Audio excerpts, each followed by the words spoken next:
What's going on, Internet? The Black Okage here, aka TBH and Beyond. So I'd like to welcome you all back to the Game and Illuminaughty podcast. We are the Enlightened Gamers, and you're now tuned in to episode 186. If you're watching the video version of the show at youtube.com/GI updates, know this show is available on Apple, Spotify, Amazon, and all other major podcast platforms. If you're watching on Apple or Spotify, please rate the show 5 stars. And if you're watching on YouTube, please hit the like button and then hit the hype button, which appears after you hit the like button. When you hit that hype button, the show will appear on YouTube's new hype charts, which helps bring in new viewers to find the world's best weekly gaming podcast. Also follow the podcast on social media if that's your thing. We drop daily content on our pages. We're available on TikTok, Twitter, Instagram, Discord, and Facebook. Our handle on most platforms is at GI Updates, with the exception being Facebook. It would be facebook.com/GI podcast. Links to all our social medias will be in the description box at youtube.com/GI Updates. Now, without further ado, allow me to introduce you to the other two leaders of the sausage party. The first of which recently compared what President recently did in BioShock Infinite to the real world. Ethos, say hello to the people. Hey, what up, everybody?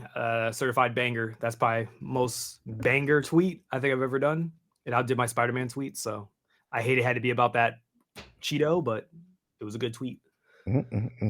And my second co-host boldly claims Iceman, the album, will be either generational or just straight buns in response to a tweet from my evil twin, according to y'all, UTX JG the Don. I stand by that, man. I think y'all are on some Playboy Cardi GTA 6 levels now with that damn album. So I just wanted to drop, but yeah, ain't gonna be no middle ground with that one. It's gonna be either or. So we'll see whenever it finally comes out. Yeah, and Watts ain't here if you can't tell already. She in Japan, so I don't know. We're doing the comment. We told you last week she ain't gonna be here for the next 2 weeks. It's a sausage party. Back to the old lineup. It is what it is. I mean, unless you guys want a fourth co-host. I mean, I can call him in here. We're also joined by the very handsome. He didn't come this time. He doesn't know that one. Not today. He only knows the one when it's me and him. Oh, there he goes. There he goes. Hey, oh, come on. All right. All right, man. Without further ado, let's get into the show. So since the last episode, one of the biggest games of the year has dropped. Some people are calling this is Capcom's year, basically the year of Capcom, because they've got this one. They got Monster Hunter Stories. They got Onimusha on the way. What's the other game they dropped? Resident Evil 9. I'm tired. Yeah, they dropped Resident Evil 9. But this week, we are talking about Pragmata, which is a third-person action puzzle shooter. Very interesting concept that I personally have not seen before. I'm not saying it's never been done before, because I'm sure somebody's going to comment. Well, actually, I'm just saying I haven't seen it. Starring a character named Hugh and a clanker named Diana. Trying to unravel the mysteries of what's going on this moon space colony. And in between, you're fighting evil androids and unlocking new abilities, platforming, and doing puzzle hacks and stuff like that. I previewed this game like a month ago, and I was pretty excited about it. But I'm more curious to hear what you guys have to say about it before I get into it. So give me the good, bad, and the ugly ethos on Pragmata, because fun fact, you're 15 minutes late because you were playing the boss. Yeah, I won't spoil which boss I was fighting, but I was pretty far into the game. Yeah, I like this game. We've been kind of talking for a very long time about, I think we were talking last week about why bigger publishers and bigger developers don't make new IPs anymore, like why it's very rare. So I think this was, what was it? This is Capcom's first new IP in a long time. I think it's been more than a decade, right? So it's been a very long time since Capcom's made a new IP that's like AAA. Yeah, now it's out finally. This game, I think, got revealed back in like 2020 or something like that, and we had just been waiting and waiting and waiting. We saw, like, all we knew was that there was a child and there was a dude, and it was supposed to be some space dad type of thing. Now we got to play. It's now on the wild. I haven't beat it yet. I put about 7 hours into it. I've heard this game is relatively short, which I'm a-okay with. I would love games nowadays. I love it if a game is like 20 hours, 20, 30 hours. 30 hours is like really, and really I'll go past that if like I really, really love the game. Other than that, usually like 30 hours is really where my cutoff is, unless like I'm thoroughly like immersed with the game. But this game's pretty cool. It is both familiar and different at the same time. I think I can see how like this game, it makes me feel like an Uchiha. Like I feel like my eyes are just constantly like flickering all over the screen when I'm playing it. It's one of these games where I feel like when I watched gameplay of it and I watched people play it, I feel like this is like, I'm like, I don't understand how this is going to be like, how am I supposed to play this? Like it feels like it's too much stimuli. And then when you actually get a chance to, get your hands on and you play it, you realize, oh wait, actually, after I think of like the first hour, it was very easy to adjust to the gameplay style. The best way I describe is like, it is a third-person shooter combined with this like sort of Tetris like Tetris snake, old school type of like puzzle element. So effectively you are playing a third-person shooter, but I call it like it's the smart man's third-person shooter. It actually requires you to stimulus. You can't turn your brain off. Yeah, you can't turn your brain off with this game. I played a lot of third-person shooters, a lot of them, especially campaign-wise. I feel like you can just turn your brain off and play them. This one, I don't think throughout my entire 7 hours of playing it, I could ever turn my brain off playing it. I think I constantly had to be paying attention to what I was doing. If you're not, you can feel like overloaded a lot when you play it. I'll also give credit to, I think they did a really good job with the sound in this game, because I think the sound is the secret sauce of this game that allows you to be able to distinguish when you're being attacked and when you're paying attention to the puzzle on the right. But I've never felt like whenever I got attacked, I was just like, except for one time, there's an enemy type that you can't see all the time. That one's a little tricky, but I don't think they're impossible to see. But other than that, I think everything's really good. I usually don't like to play shooters on controller, but I did play this with controller on my PC and it ran really well. Optimization was phenomenal. I've had so far no issues whatsoever with this game's frame rate. It's run flawlessly. I was like, we love that. The gameplay's really solid. I think the third-person shooting is pretty much what you expect. There's nothing really game-changing here, but I really think the idea of introducing this puzzle and hacking element is really what allows the game to stand out and feel unique, especially in the AAA space. It's interesting. I think like this year we've had like already, I feel like with Marathon and also with Pragmata, we've had like 2 shooting games of all things. The shooting genre, which you don't really hear that from, but actually hearing in a space that they're actually like trying some different cool, unique ideas and mixing up the formulas. I think that's ironically, I don't think ball and gun gamers are going to touch these games either. That's the funny part.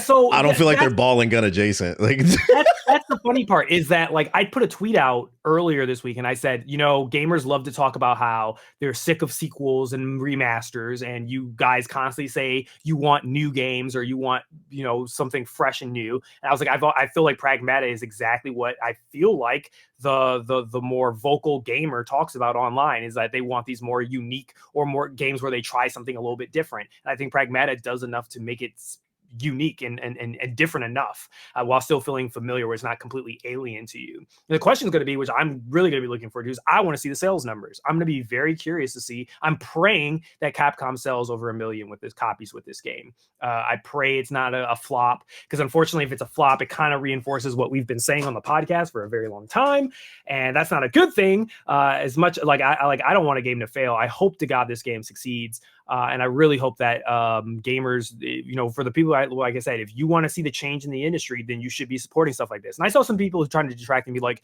well, gamers shouldn't have to support these type of games. They should only support, what are good games. I'm like, but this is a good game. Like, I don't understand this argument of talking about just because it's unique or it's different in the AAA space doesn't mean I should support it. And I'm just like, so like, what have we been arguing for the past like decade? What has been the whole thing about you guys hating the AAA space, saying you don't like microtransactions, you don't like live service? Here's a single player by itself, campaign, not something full of like just slop or open world. It's lower in price. It's low in price, not even $70, and it's brand new IP, the thing that you guys swear to God you care about and you want to see more of, and you guys aren't. And now there's all these. Now it's 1,000 different excuses. Now it's new excuses. It's not, oh yes, we're gonna be there day one to support this. And this is the thing that what was it? Sega said, and the same thing. And I'm praying to God Pragmata is not going to be this case. And another case study of basically a game getting good review scores, because it's already got like an 86 or so, 85, 86. So it's already a really good game, and it not translating into sales. I don't think that this game, like, I think this game was marketed pretty well. I don't think the game was like, not like no one knew it was coming out. It's been like teased and shown multiple years in a row. So, and Capcom has been marketing it. So like, and creators are talking about the game too. I just really am hoping that this is a positive story. I'm not going to say other game names, but I'm just saying, I'm like, I hope that we get some positive tweets out there and talking about this game has sold 1 million copies. I hope Capcom does announce that soon, within the next week and a half. If we don't see that type of tweet, that's a bad sign. And I'll be really disappointed in a lot of you. So yeah. I'm leaning towards, I think it'll hit 1 million. Just because like, I've been seeing positive tweets on the timeline, with the Steam DB shit. They've been posting like, oh, it cracked this player count, and it keeps going up. Last I checked, it was like 70,000 or whatever, so it's close to hitting 100,000 or whatever. So I think they'll sell 1 million copies. Now, what would they do after that? I don't know, because yeah, it's a new IP. I feel like everybody that I've seen talking about it, they've been enjoying it, but like it hasn't really gotten that super mainstream push that like I would like to see for like the new IPs. But that's beside the point. My personal opinion, I'm enjoying it. It's exactly what I thought it was. Like after the preview, my biggest question coming into this game was the story. I think the person to person interactions between Diana and Hugh are top tier. Very ironically human, considering she's a fucking clanker. Clanker. Clanker. We can't say the ER there because of the hard ER. She's one of the good ones. There's some sections in this game where it's absolutely fucking disgusting how cute it is. Where like the beginning section, this is like a big one where she was like, Hugh, Diana, Hugh. Like the way they talk to each other, that shit is fucking fun. I'm like, this is gross, bro. It's propaganda. But I was convinced it's propaganda. It's like, oh, be nice to the clankers. All right, I was playing this game. I'm like, you are not going to convince me to have a kid. No. Yeah, I was like, check. Does anybody else want to have kids? You're trying to convince me to have a kid. That's what this game is. Funny thing is, that's what Watt said. So she ended up being right. Like it's really more kid propaganda. Yeah. But yeah, I think the strong point, the plot is just kind of basic so far, but the strong point is the person-to-person interactions, as well as their interactions with the environment. The gameplay is really fun to me. It's pretty simple, but because it continues to get more complex with the bigger enemies that you fight, with the puzzles on screen, there's not a moment where I don't feel engaged because of it. It's a game that feels like it's easy to pick up, but kind of hard to master. I feel like you're unlocking new abilities at a nice pace. So like, I feel like I'm constantly getting stronger. And oh yeah, it's super optimized. I haven't had a single goddamn issue, which is, I feel like we shouldn't have to cheer that on, but it is great. Haven't had a single issue playing this game. No crashes, no frame drops. What about the Steam Deck? You say you played it on Steam Deck, right, Gigi? Yes. How did it run on that? Like it actually amazing. I was literally going to talk about it during my part, but yeah, I'm getting a steady 40 frames without changing anything. It's been like butter. Yeah. Incredible.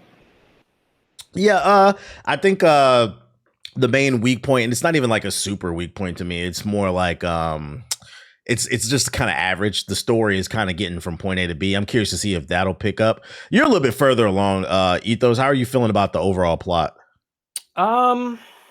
So I have to kind of see how it plays out. I think like what will elevate the game is obviously going to be like, what's the climax of the story? I think everybody's getting big.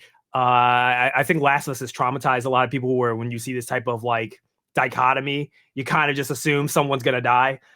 It would be nice. I again, this is speaking, I don't know what's happening. So when I'm speaking, it's not spoilers. I'm predicting here. I'm hoping it would be nice if both of them make it off the moon. I'm accepting in my brain that there's a possibility one of them will die or sacrifice themselves for the other one. And but the interesting thing is the way they've written it. It's hard to tell who that is. Like at some point you'll think, oh, it's Diana. And then other times you'll think, wait, no, maybe it's Hugh. And you can't really like figure out, it's like, oh, maybe they both die or they both stay on the moon. I don't know. That's what I do like, is that there's still that like surprise element. I will say from like a plot standpoint, yeah, like I think even the first 10 minutes of this game, I was getting like crazy Dead Space flashbacks. Like it was almost a 1-to-1 of Dead Space's setup. Like they're on the ship, they're heading towards this base. The base is not communicating with them when they're trying to enter the Ishimura, and then they're walking into the base and they're like, "Where is everybody?" And everything's dark, and then everyone starts to die off and disappear in the beginning of the game. I was like, this reminds me a lot of Dead Space, but not Dead Space. It's Dead Space. So I was like, I noticed it. I was like, okay, I see some parallels with Dead Space here. And then you meet Diana, and I agree with you, TBH. I think the character writing is really good in this. There have been multiple times where I've actually smirked. Not only is like a lot of cute moments, where I'm like, oh, okay, that that tugs at your heartstring. But like, even though like she's a robot, but she's very like human in the way that she talks and interacts. She acts like an actual child. That you apparently it's played by a black woman I saw on Twitter. Who, the child? Oh, yeah. Hold on now. Now I gotta look. If I can find it. Keep talking. I'll see if I can find it. I'll bring it up. Yeah, that's actually crazy. You want to tell you who I also discovered, which was crazy? Speaking of black women. This was hilarious. I found this on TikTok today.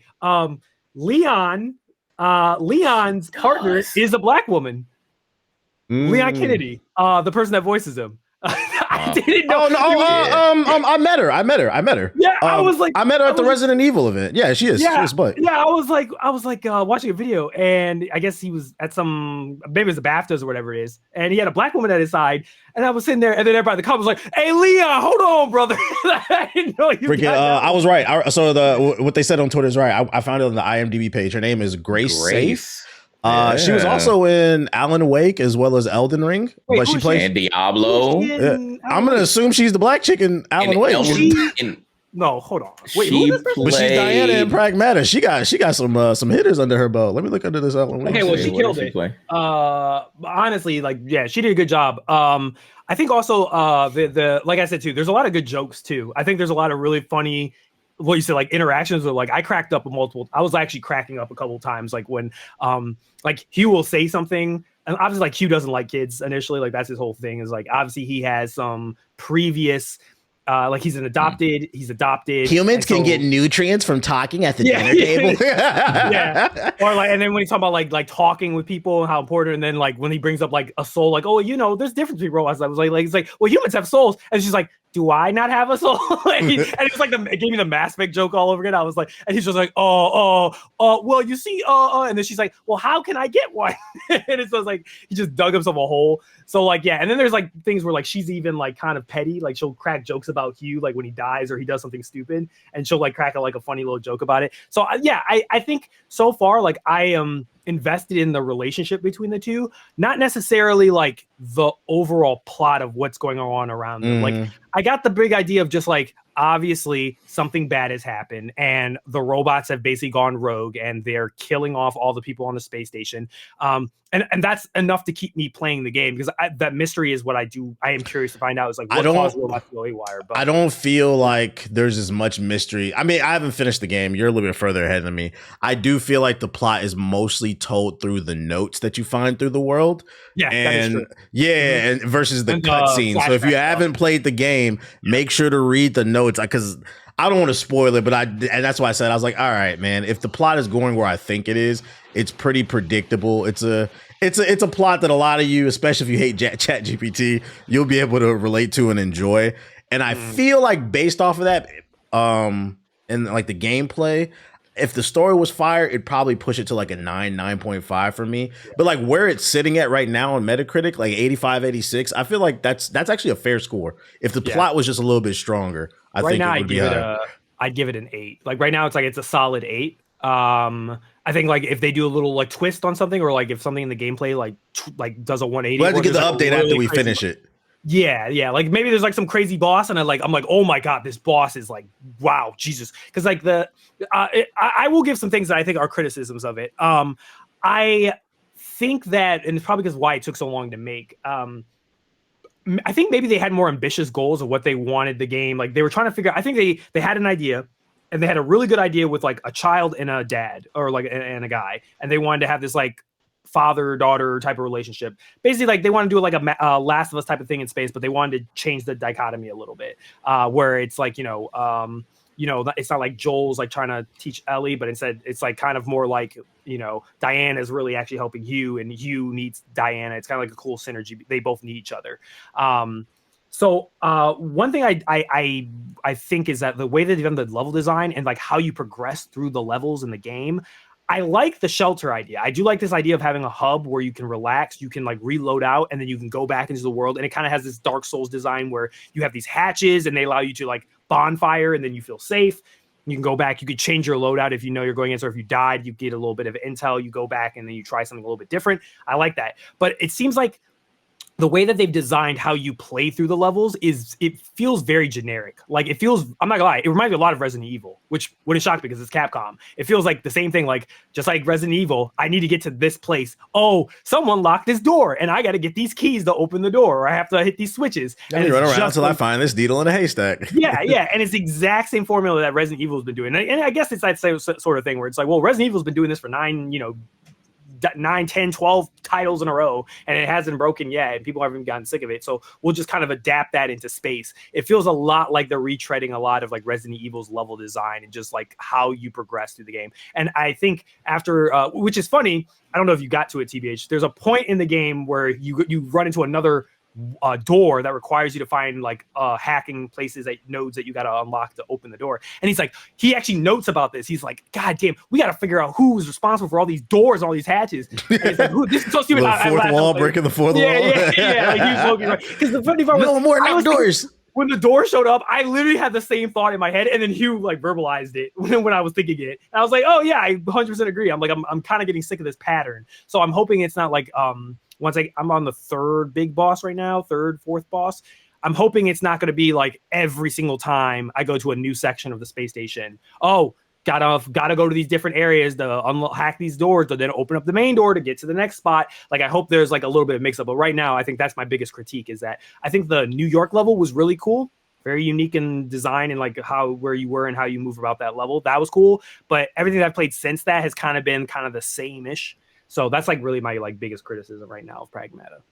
Okay. Jay, how you feeling about the game? Yeah, I don't know a whole lot. I think that, again, one of the weakest points, which is, I feel like it's not really a big deal compared to how long that it takes to beat the game, is the story. But as only dad on the pod, definitely the interaction between Diana and Hugh tugged at my heartstrings. Just seeing their interaction is just top notch. So definitely, if you play this game, make sure you talk to Diana, because like their interactions are just like they're super cute. Like and then like you can find various things throughout the environment that like gives her that human element. Because again, you tend to forget at times that like she is a robot. Like they've done a very good job at like kind of disguising that as she's figuring things out as she's like as if she's a regular kid. So I found that was very well done in that aspect. And I remember initially when we talked about Pragmata before even the demo came out, I was like, this looks Dead Space-esque. So, and I wasn't a big Dead Space fan, so I wasn't interested in it initially. And of course in the game, but I was like, I don't know how this hacking element, this puzzle element is going to work while you're in the middle of shooting. But after playing the demo, I told people, I was like, I'm locked in. So I definitely wanted to try this game out. And so far, it has been pretty good. I'm glad that it's not a fully open world type of concept. It's semi-linear. So I definitely enjoy that aspect. I definitely enjoyed the hub world, like Ethos mentioned, that you can go and recharge. And they have those. They're kind of like pit stops, save points throughout each like biome that you're in. So they really do function like actual levels as you're progressing through the story. Like, all right, you beat this part, now it's time to go to the next part. Now you can go there, and then you start unlocking things at your hub world as you continue and progress throughout the story. So I do like that concept. I feel like those like standard, and this goes back to what Watts was saying, this is like a traditional video game. Like it's not doing too much, and it doesn't have to do a lot in order to get you interested in the game. So if you just want a traditional gaming experience that's linear, that gets you from point A to point B, you progress through the level, you find the things, you go through the waves of enemies. At the end, there's a big boss, and then you defeat that boss, and then you're ready to move on. You get more upgrades. Then this is your type of game. If you're a parent like me, I think again this will tug at your heartstrings.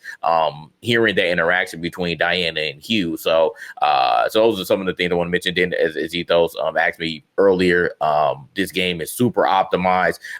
One of my big things that I was hoping was that it was Steam Deck certified, so I can continue to play it on there. And when I booted up, I was like, I seen that green check mark. I said, we in there, baby. So I've been playing it. Like I said, I've been getting 40 frames steady. I haven't had any optimization issues on there. Then obviously on the PC, I haven't had any issues either. So if you have a Steam Deck or a ROG or something, you should be good to go. You're gravy there. So again, I fully recommend this game, but and again, I'm not going to knock it, because at the end of the day, I think that from a combat and gameplay standpoint, I'm more than satisfied with playing the game. But I think, again, the weakest point, if I had to bring up any criticism, would be the story so far, because I think it is a little too safe, I would say.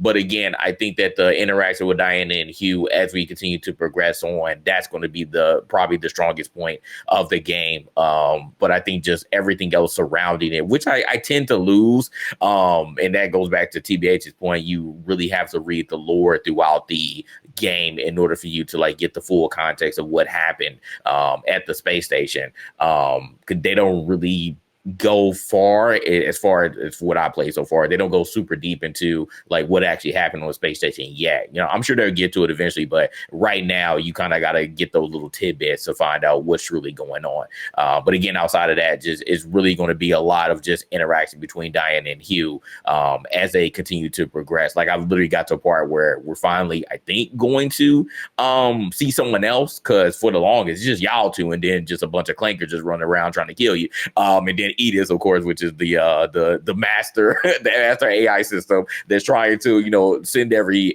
you know, robot after you. So I finally get to a part where I'm like, okay, now we're going to finally see someone else outside of, you know, the original crew that landed on the space station, and then, you know, all of them more or less, as far as we know, got wiped out. So we'll see. But like I said, I'm not expecting the story to be top notch. I didn't really have those expectations. I sort of knew that the combat and the gameplay was going to be what would get me through it. But I will say so far, again, not to throw any shade, but at least there's an actual story that I can follow, unlike Crimson Desert, and that's something that I'm into. So I will say that, like, Capcom has done a great job on this, and then going back to Ethos' point, I do hope that the gamers support this. Like I said, vote with your wallet, you know, vote with what you actually care about. I'm not trying to say that I'm forcing you to go and try out this game, but again, the demo was out, so it doesn't hurt you to at least try that. And again, this game is not $70, it's $59.99 unless you get the deluxe edition. So if you're worried about that, then the game is $10 cheaper. So I would say try out the demo if you're still on the fence.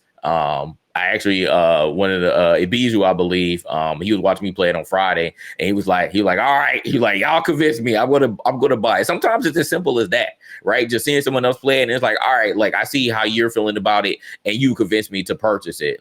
You know, and again, like, you know, I want more people to try out new things rather than just staying on the old stuff, but then constantly complaining about how there are no games out and all these AAA games just have all these microtransactions, blah blah blah. Talking about the stuff that really doesn't matter. Play the freaking game, support what you want, but also support what you feel like will actually make an impact and change the video game industry if you feel like the video game industry is in a bad state right now. So but overall, I recommend Pragmata to anybody, even for me, as not being like a Dead Space type of person and not really like into space like that. I am enjoying the game so far, and I'm, you know, looking forward to playing through it. Skins are fire too that you unlock. Yeah, got the little deluxe little like Onimusha type of set to start off, and I was like, ooh, this looks nice. The kitty cat outfit, I've been wearing it. It's kind of funny because it kind of reminds me of the Master Chief's outfit, like the visor and stuff. I'm like, this looks a lot like Master Chief. Somebody in the chat, I think when I was watching Watts, they said this would have been perfect for like a Halo collab. Like if they had done like a Halo skin, like because Cortana and him and Diana, it's kind of the same type of relationship, AI and a human being together. So I was like, oh, that would be a cool little thing. I don't know if this game will be a Game of the Year nomination. If it is, because Watts was saying she felt like it was. If it is, and there's like 5 or 6 games nominated every year, it'd be like the last one nominated. And it's like, I don't think it would win either. Like it would just be like a nomination, like at best. If anything, I do feel like this game is probably going to be like one of those the people's champs type of games, like kind of like the year when Liza P came out. It'll be one that like really resonates because like the way the memes I'm seeing on Twitter, this game is really resonating with people more than the reviewers. I'm seeing a lot of people editing memes of like when Diana's dancing. They're putting like music behind it. That should be cracking me up. Yeah. It's pretty funny. I think it's gonna be like the people's champ type of game, which is cool. Oh, speaking of real quick, did y'all see the quote unquote controversy that this game had with one of the things that Capcom announced for Pragmata? If you watch somebody play on Twitch, you'll get a special emote. And it was a Diana crying emote, and people said that this was a meme, which I found out the other day. Because again, I am not in that community; I have no clue what's going on. But apparently, they said it was a lolicon emote, and it was based off of a meme that really garnered interest on 4chan. And once I heard 4chan, I was like, yeah, I'm checked out. But they were saying that it was some pedo, some PDF type of stuff going on. They said that they said that Capcom was playing on the lolicon and apparently Kuni, which is also another thing. They said it was promoting, child PDF. And I was like, bro, like really? I was not expecting that, but I went down the rabbit hole and looked, and I was like, why are people upset at this? And then I found out. I was like, man, all right, bro. I don't know nothing about. Okay. I'm saying, I'm getting really fucking tired. I really thought this was going to be the first game this year in a long time where it just comes out and there's no controversy and there's no discourse and there's no people getting mad about the game. And I feel like I can't recall the last time a game's come out and everybody was just chill about it. It's always something, and I'm just getting so tired of this. Like, I'm just getting so tired of this pattern. I didn't even know none of this, so this is the first time I've even heard of this. Well, I don't even know none of this. I don't know about that emo shit. I would have to look into it. I did see a couple people go viral on Twitter.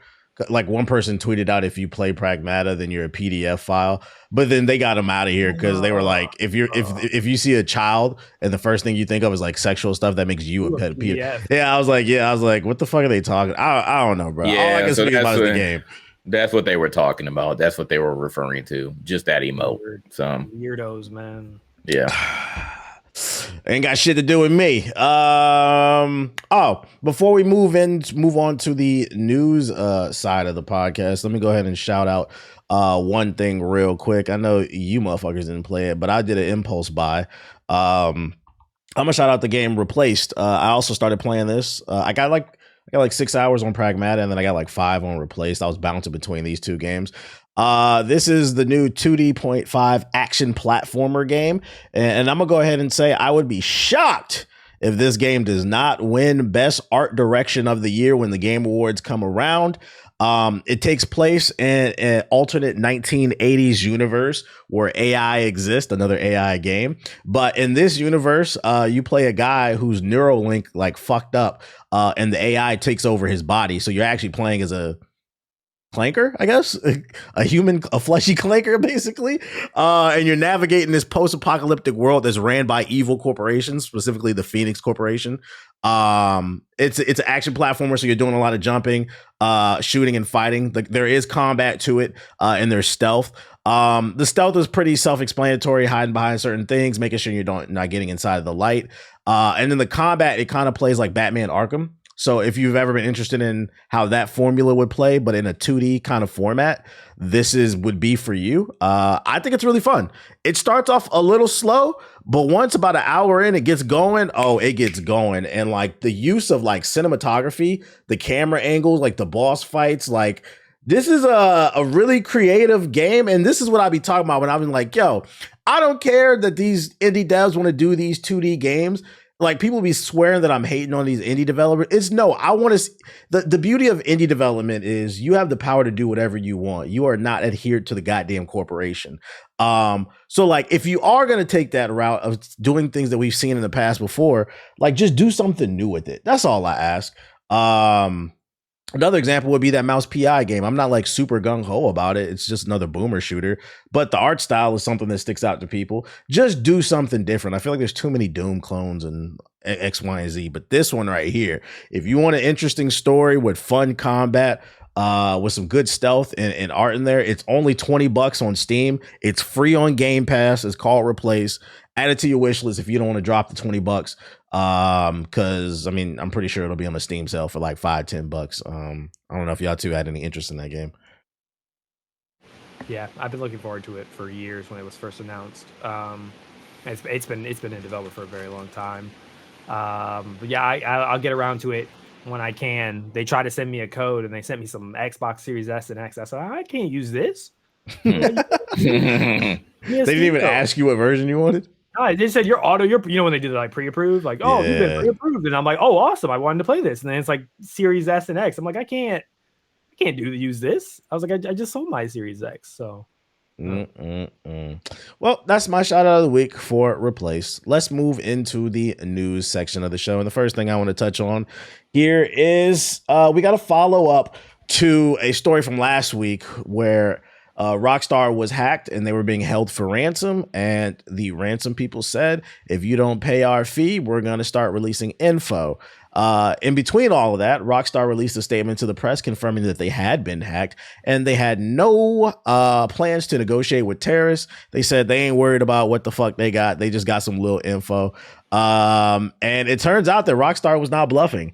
They did get hacked, but it was some little info.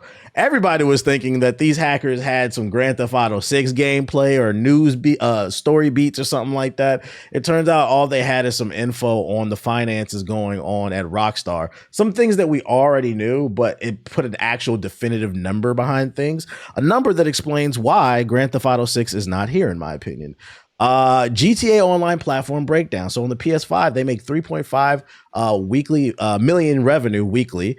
PS4 almost 2 million weekly. Xbox Series X 1.1 million weekly. Xbox One 1 million, and then on the PC 890K. They make a week with millions playing between all different versions. When you see these numbers for Grand Theft Auto 5 and the weekly amount of money that they're bringing in, which by the way, I put it on the calculator the other day. I think it comes out to like 200-300 million a year between all the different versions just from like shark card sales. What's that do for you, Jay? Damn, bro. I mean, seeing the numbers is one thing. Like, we've already known that they've been making buku dollars, but I mean, this totally, like, just seeing the numbers, it's like, bro, it's crazy. They're literally printing money at this point. And I know that this fuels your agenda, TBH, but Sony niggas, I don't know, man. I don't know what's going on with y'all, bro. They don't play games, bro. 3 million, bro. And they get offended when you say it, bro. Right. I'm like, but again, numbers don't lie. Like, y'all are showing that y'all are still playing this damn game more than any other, like, more than any other platform. That's just silly. I'm actually surprised that actually no, I'm not, because PC has mostly people that are on RP now, so I don't think that they're factoring into, again, shark cards and just playing like the standard GTA Online. So I guess that would make sense why they're so low. But man, you can also hack on PC. They ain't paying. Yeah, that too. Yeah, they ain't paying for nothing. But man, like Sony just overall is just destroying Xbox totally. Like PS4 is still like, that's crazy. 3 million to 1 million. Like, just seeing how much y'all making, man, it's crazy. Like, I have no words. But yeah, y'all are literally playing into like what we've already known. But now there are numbers to constantly confirm and back our suspicion that like Sony people are, and console people period, but mainly Sony, y'all ain't playing nothing, man. Y'all just playing the same stuff and spending a hilarious amount of money on one video game that's been out for 13 years, but yet y'all are still claiming that y'all want GTA 6 and it's gonna be the most generational game ever. But like, get off of the last one. Maybe this game would have came out sooner if y'all stopped supporting it in the fashion that y'all have been doing it. This is ridiculous. Besides, the PlayStation niggas don't play any type of exclusives. They just yap about them. The other agenda I wanted to push, that second number was the most depressing one. The PS4, almost $2 million weekly with almost 1 million weekly players. You know what that says to me? There's a lack of financial literacy going on here. I don't want to hear nothing about, the economy. It's hard to find a job. And, to be fair, that is true right now because your president, not mine, is fucking things up. But what about the other 5 years? I should have got a calculator out and divided that. What does that 2 million weekly turn out to with these 900,000 players? Because you guys clearly do have money. You just are addicted to the shark cards the VC in 2K, because that was the best selling game on PlayStation last year. MUT cards, these FIFA cards, y'all are addicted to these microtransactions, and this is why they keep pumping out. You want to know why we got Concord? Is because Sony's hoping they can get the next GTA 5. But that PS4 number, I'm like, yo, you guys are spending way too much money for a group of people who claim they can't afford a PS5. What about you, Ethos? What you think? Yeah, I mean, it's once again, the audio isn't matching the visuals. Gamers say one thing, but the data that we keep seeing year after year, and every single time something like this comes out, it always keeps proving. You guys say you don't like microtransactions, but the stats are saying that's a lie. I also found that this also makes a very interesting argument about why Rockstar is not speeding through getting a PC version done, because apparently the most amount of money they're getting it is from PlayStation. So it makes sense why they prioritize consoles and they're not, because apparently PC gamers don't really spend as much as the console players do when it comes to shark cards. So yeah, that's a disturbing trend. So I think that kind of relays into why they delay the PC version, is because they're financially not incentivized to. And this also explains why Red Dead Redemption 2 basically got laid out in pasture and killed, why it got barely any post-launch content at all compared to GTA's, because GTA is just literally just it's a golden egg. It just keeps giving them free money. And they can literally just throw in whatever. They can literally just dive and take however much time they want with whatever GTA they want. 6, bully, whatever. They don't even need to make a bully. So when you ask them, so why you make a Midnight Club? Why you ain't make a bully too? And da da da da. It's like, look at the money. Why the hell would I even waste my time with that when y'all suckers keep buying all these shark cards for the game? I'd rather just, do the bare minimum and just get this boatloads of profits, and we can just take as long as we want with our next GTA title and just do whatever we want at whatever pace, because you guys are still supporting it. Usually, dev studios and publishers will move to the next game if that previous or current game is just running out of either players or it's running out of revenue, like it's not pulling in enough revenue. Then they'll be like, all right, we got to make something new. But clearly y'all just can't get off of GTA. So yeah, they're gonna keep supporting it, and probably till I've seen things of people bringing children into the world since GTA 5 has been out, and now they're pretty much almost grown up since GTA 5 has been out. We still haven't seen 6. So yeah, I mean, none of this really shocks me. It kind of just reinforces what we've always said, is that you say one thing, but the actions of what the pretty much the broad gamer sphere is that you say you don't like the way the industry is moving, but you aren't proving it with your wallet. You're instead reinforcing the bad habits of the industry. Yeah, I would actually go as far as to say, if I was a GTA fan and I saw those numbers, I'd be a little bit worried about GTA 6 and the quality of it. It could be something as simple as the story, the optimization of the gameplay, because what incentive do they have to innovate or push any type of boundaries when they're raking in that? Because I'm going to go ahead and say, I don't think that money for GTA 5 is going to stop the day GTA 6 comes out. If anything, it might amplify it. It might make some people go back and reminisce like 3 months later, and they're back buying shark cards on both of them. I think to keep them on their toes, y'all should get off that goddamn game. We want GTA 6 to be as good as possible, and I just don't think they have the incentive to do anything. It's just raking in that money. But you know who's not raking in that money? Xbox. I mean, Microsoft is fine, but the Xbox division isn't. One of the things they've been fucking up with is the Game Pass, to the point where the new CEO, Asha, released a memo company-wide, and it leaked online. So one of the employees, and in that memo, they were talking about Xbox Game Pass is too expensive. Specifically in the memo, it said Game Pass is central to gaming value on Xbox. It's clear that the current pass model isn't the final one. She wrote in the memo. Short term, Game Pass has become too expensive for players, so we need a better value equation. Long term, we will evolve Game Pass into a more flexible system, which will take time to test and learn around. And then this very same week that this memo came out, analysts in the industry said that Xbox should go the route of adding a lower tier for $6 on the Game Pass that adds ads. Jay, how are we feeling about this? Too expensive? What's the solution? Do you want to add tier? I mean, I feel like that's like the cop-out route. I don't think anyone truly wants to see that, but I think like maybe as an introductory type of system, you could probably get the ads. But this is funny though, because while I don't think from a business standpoint, have we ever seen any situation like this where like there has been a price hike and then someone was like, hey, let's revert that. I don't think that happened like in business, or if it has, I can't recall when that's ever happened. It's not like Disney Plus or Netflix who like, hey, you know what?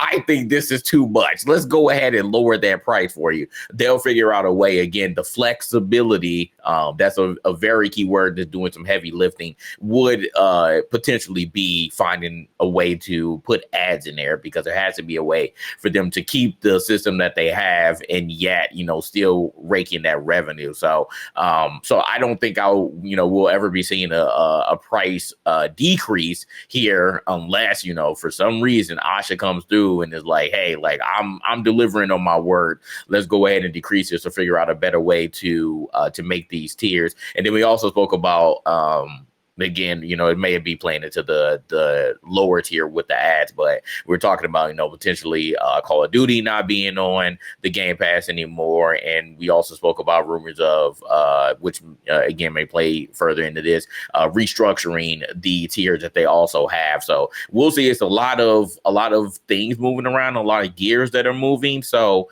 we'll see how this works, but I don't think we'll see a price decrease, a price reversion from what they've already done, because it's business, capitalism, is greed. So a lot of times when they talk about this, y'all ain't for the people. So it's not like you're going to get more people in here. Or it's a very small possibility, but there were a lot of people that did not like their price increase at all, and I'm pretty sure a lot of people canceled their subscription or lowered it. Like I was one who lowered it. I'm like, I don't even want this higher tier anymore. And I was on the PC Game Pass, which was already cheaper than the Xbox Game Pass.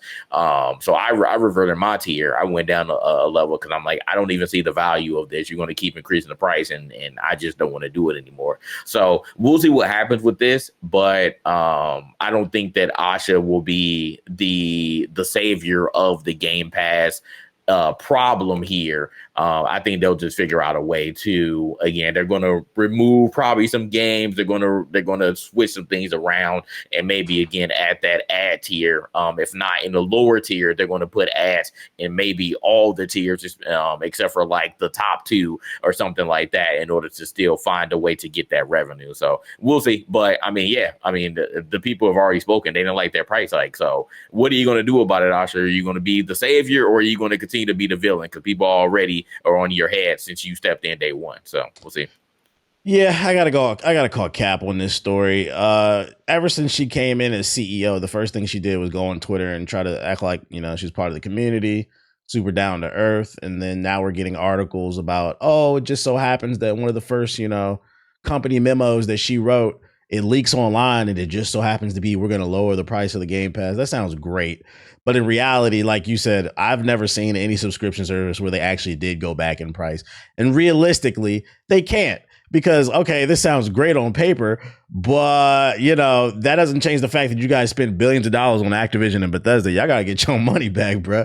Because keep in mind, Xbox is just a division of Microsoft. The heads at Microsoft want their money back. So for me, this feels more like a PR play. Your work memo just happened to leak online. It's trying to get in the good graces of people to get people excited, but will they actually do it? I don't know. Now, this other thing that this dude was talking about, where they could potentially do a lower tier for $6 a month with ads, man, get that shit the fuck out of here, bro. I'm not trying to be in any world where me, you, and Ethos are in a Call of Duty lobby, and then out of nowhere, Watch is like, wait, don't boot up the next game. I got to watch 10 minutes of ads. Fuck no. That sounds like a horrible place to be. So absolutely not.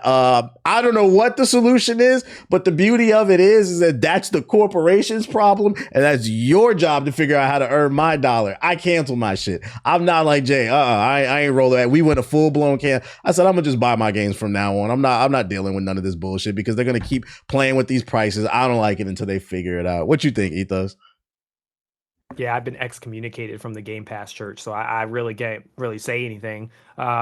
It's been bad. I don't think anything that they currently do is going to make a lot of sense at this point.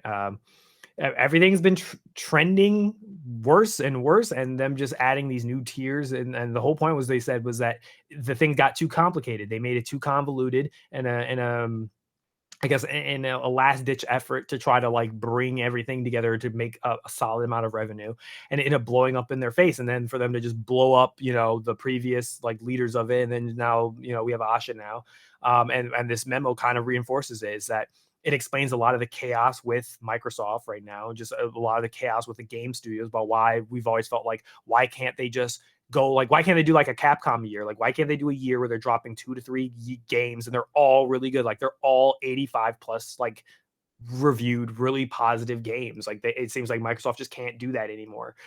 So it's a weird place to be in right now.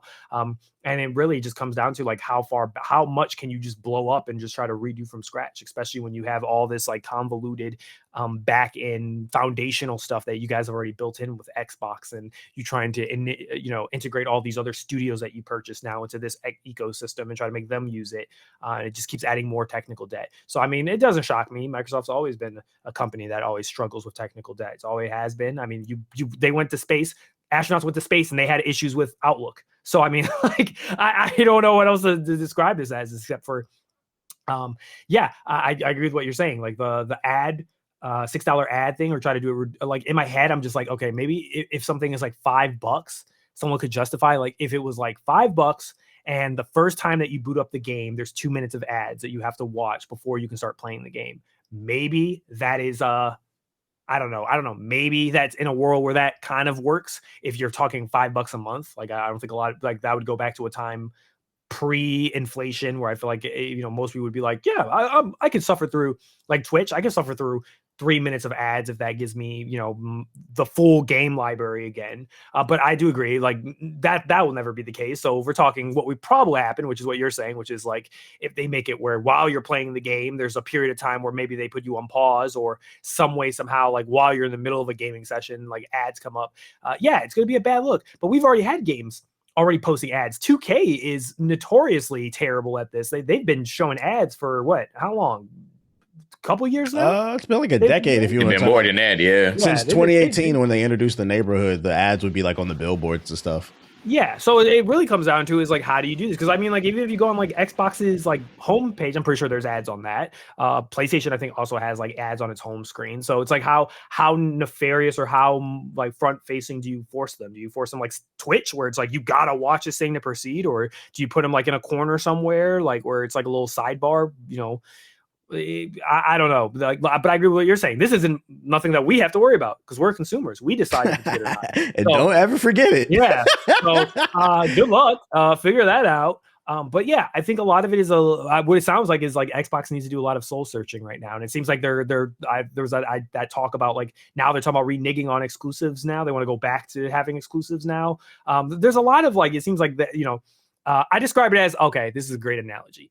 I describe it as what happened with Star Wars, with the sequel trilogy. A lot of what happened with The Last Jedi and the final movie, where it was just like, Last Jedi went to a completely different direction, and some people liked it and a lot of people hated it. And then they tried to go back to what it previously was. So they basically reneged on a lot of the story choices of Last Jedi for the final one. And then Return of the Jedi was Rise of Skywalker was ass as a result of this. Like, no one likes Rise of Skywalker. It was terrible too. So it's like, you kind of can't win either way. And unless you decide on a path forward here and you say, okay, for next gen, we're going to do it right this time, or, we're going to set off the ground running with exclusives, and Gears isn't going to be on PlayStation. But like, I think we already had knowledge of, this is my guess, the word of like Sony pulling back from PC and other stuff. I think this is Microsoft. That's basically telling Microsoft like, okay, if they're going to pull back, then we need to pull back away from like giving Sony our games or whatever it is, or they're not going to care because we need the money. We're so far in the hole because we bought all these companies. We have to rely on Sony's revenue because they have a big part of the market space. I feel like I shouldn't be giving y'all a game because it's not my job, but I mean, this is a gaming podcast, so we're going to talk at a little bit of a higher level. I feel like there is a solution going forward for Project Helix, whatever you guys decide to finally call the next Xbox. Here's a solution. I feel like in the last 2 years, especially in the last 6 months, we've been talking more about Xbox's business model than their fucking games, okay? Why are we every episode we're talking about Game Pass? Oh, maybe they will bring exclusives back. Maybe they won't. We be talking about everything but the fucking games. You guys know when you guys fucked up. I'm gonna give you an example of how they could have made some money. When Expedition 33 won Game of the Year, which by the way, they just won another award, I think like today. At the BAFTAs, what they won the BAFTA, but was there another one? But the BAFTA was the BAFTA one. But back in December when they were just sliding on everybody and getting all the goddamn awards. You know, a lot of people said, oh, I never even heard of this game. Nobody played this. Everybody who played Expedition 33 knew it was going to win Game of the Year. But I also don't think the people who said I never heard of this game were lying. That was Microsoft's chance to step up and say and run an ad. Hey, guys, 25% off this month for the Game Pass. Because did you know the Game of the Year is on the Game Pass? The best game of last year was on the Game Pass and they did nothing with it, bro. It was right there. So I'm like, we need to get back to talking about because you had one right there, but you didn't talk about it at all. So I don't get it. I feel like we're talking more about their business. Just put out bangers. They are going to be doing it. They announced a showcase for Gears of War on June 7th, I believe. But we need more than Gears of War. Gears ain't gonna save it. I don't think Halo can save it. They need new IPs. We need new IPs. I don't think anything Microsoft can save it. Do we rely on Elder Scrolls to save it? No. Like, Call of Duty can't save it. Call of Duty couldn't save them. It's like, what nothing can save you. Call of Duty can't get you your revenue. You're cooked. I think they need a new They need a new Trinity. They need a new Forza, Halo, Gears of War.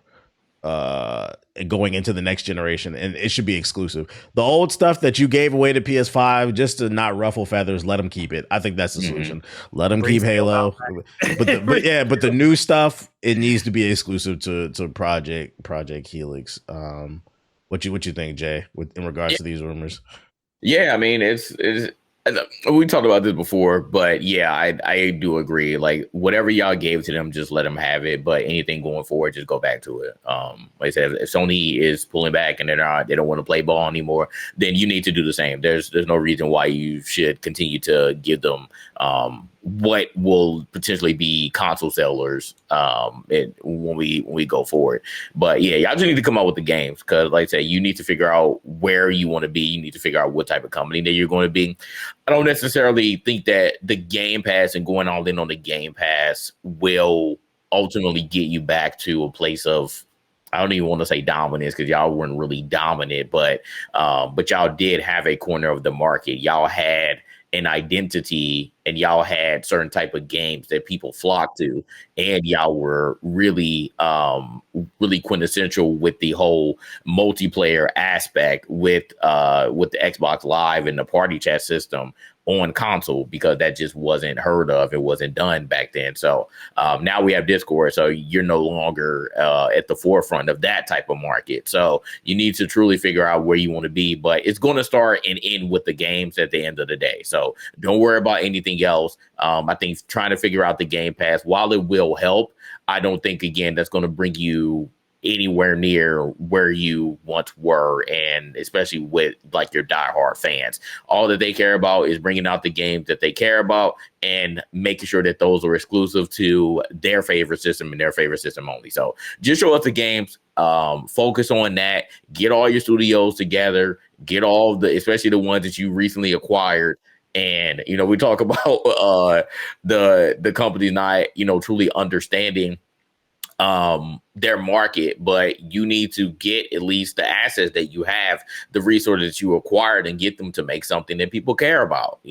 People don't necessarily care about some of the same franchises that got Xbox and Microsoft where they were. So yeah, I agree. They need to come up with some new IPs and make sure that those are at the forefront of the next generation that people will truly care about and resonate with. So I think also they could maybe start doing like a weekly or maybe monthly show. They need like a new like Major Nelson they need curated playlists for the Game Pass. I think there's so much content on there. So if somebody doesn't have time to listen to a podcast like this or read your IGNs or your GameSpots, you need somebody curating. Because I guarantee you a lot of people listening now did not know that Replaced, what that I just talked about earlier, was on the Game Pass. So if they could do like a monthly video just talking about why you should play these games on the Game Pass and maybe give like a 10% discount, I feel like they just got to try a little bit harder, put a little bit more effort forth versus just like, At most, you'll get is like an article on IGN saying these are the games coming to Game Pass. Well, what about the people who don't read those platforms? The person who just goes to work and comes home and boots up the Xbox, boots up the PlayStation. They need some different type of avenue to get the eyeballs on the games, I think, because when you get back to the conversation of the games. Oh, let me ask y'all this too. Fable, they came out, I think towards the end of last week's podcast, there was like a rumor that came out that said that it might get delayed. Well, that's updated. They went to Twitter and they said, no, we're coming out fall 2026. It's not 2027. So it's still coming out this year. You don't have to worry about that. Do y'all think Fable should be, not because it's a reboot, y'all think they should make that an exclusive? Yes, 100%. Absolutely, yeah. This needs to get locked down. Like I don't think PlayStation should get this. Like, if you're gonna really be serious about reneging on exclusives, that should be the first one that stops. It looks really good. It looks really good. People are excited about it too. A game of the year. Yeah, that could be a Game of the Year nomination if they deliver on what they showed in that preview. That game could easily slot in as a Game of the Year nomination. So they might actually have a banger on their hands. The question is, like, are they ready for that, or did they even expect that this game was going to be as good as it ended up being received when they showed off that recent showcase? So I think it's probably too late. Like I feel like, if the game's coming out this year, I don't know if they have enough time to renege on PlayStation at this point. But if any game would do it, yeah, I'd hope it'd be, I'd hope, but yeah, it'd probably be Fable. Okay, what about you, Jay? Yeah, absolutely. It needs to remain an exclusive. Don't let Sony and Nintendo get this, or even the PC. That matter. Keep it there. I mean, obviously the ecosystem is there. So, but I want you to hone in on this is an exclusive, just to make sure that everyone understands. And that's cool that at least the fall Fable team came out and said that it's still coming out in 2026. But that still doesn't. I mean, they can say that it's not delayed, but it could be. They still could work around, again, depending on when GTA 6 finally does come out. If it does come out the same area, they could go up or down. Move it up or down. So we'll see. But still coming out in 2026, and they have at least confirmed that that's good. But yeah, definitely make this an exclusive. Bang people over the head with it, and don't give it to anybody else. Don't give it to nobody else. And on the opposite end of the spectrum, for PlayStation, there's a rumor floating around. So this rumor came out a couple weeks ago saying that Sony Santa Monica is working on a new God of War that will star Faye, which was the wife of Kratos, and it would be a prequel. We now have more rumors involving that game. Same game with Faye, but they're saying that it will involve other mythologies, not just the Greek or the Norse mythology, but specifically in this article, it says, according to MP First, the yet-to-be-announced God of War prequel game will feature several different mythologies, with suggestions that the Mayans will be featured. However, the publication seems more certain that East Asian mythologies will be making a showing in the game, and elements from Chinese and Japanese mythologies will play a part in a new entry in the series. The publication also noted that game development is fickle, meaning take it with a grain of salt. Although all these things might have been on the table, doesn't mean it's all going to make it into the final game. I will go ahead and say this is cool, but I was kind of hoping we would go to Egypt after the last one, all the hinting. Now we're talking about going back and doing a prequel, and Faye is cool, but like I was kind of looking forward to the whole Egypt thing. And then on the other side too, I'm kind of God Award the fuck out as well. Ragnarok didn't really hit for me like that, so even still, I'm not super excited about this. I feel like I would have to see some gameplay. And then what would the story be if they included every mythology? Is like there's some big ass treaty going on, and maybe she breaks the treaty between the gods or something like that. Like what are we thinking about this, Ethos? I don't know. I feel like this is one of those things where it's like I really don't have even a feeling towards any of these like rumors regarding God of War's prequel or whatever this is. I feel like it's just one of those things where I have to see it to see if I even will remotely care about this. Like I kind of in the same boat. I don't think I'm like really like, I wouldn't say I'm tired out of God of War, but I'm not just like gung ho about it. So like I'll play it. Like I've played both of them, and I enjoyed them for what they were. But like I don't think I'm like salivating at like the opportunity to play another one. Like if it comes up, like cool, I can play this. But I'm not like I absolutely need to play this. Like I need them to release this. I think the Faye angle's interesting. dealing with like his wife, like before she passed away. There's a lot of lore there, like with the giants. Like there's a lot of really cool stuff that you can do there. There's also like Freya as another option you could also like go that I think would be interesting to explore, like because she's already been very involved within the new trilogy, the reboot. So that's another area they could explore. I do think that and this is kind of not even their fault. It's more like not even China's fault. It's not even fault, but just like it's more like China has been releasing a lot of like Eastern mythology type of games. So like and then Korea has their own as well. So like you had stuff like Wu Chang, then you had stuff like Black Myth Wukong and Big Chicken. Like yeah. So and yeah, the chicken, like you're seeing from like the East, like they're producing a lot of these like quote unquote God of War likes, I would argue, these like action games that have already been coming out or about to come out, and I feel like they've been filling in that void that God of War has just been MIA from, because obviously their games takes a while to make. So I feel like if you go in and you're just like, oh, we're gonna make a prequel, and it's gonna be like, and Wukong's the character, it's gonna be like, okay, well, I mean, we just played Black Myth Wukong, so I don't know, or that sort of thing. So I don't know if it's really like the culture aspects where I'm just like, okay, these aren't really like cultures that I'm excited to really play again, because I've played already like 4 of them already in a row, because Chinese studios are just dropping a bunch of them right now. Maybe this is just a thing that obviously Santa Monica just didn't predict. Who knows? Or maybe this is just all, BS and it's just smokescreen to cover that, like maybe it is going to be Egypt. We already saw with Assassin's Creed that like one of the more interesting ones they had was Origins, because it was in Egypt. It was very unique, and it was probably one of their best Assassin's Creed games that they made for the modern RPG version. So I mean, like, there's a lot of like interesting stuff. I'm shocked. Like, I'm really shocked that they haven't even considered even more like African lore, like South African, or just other aspects of Africa, their types of mythologies as well. Another one that I think is heavily underutilized is definitely like Southern American lore.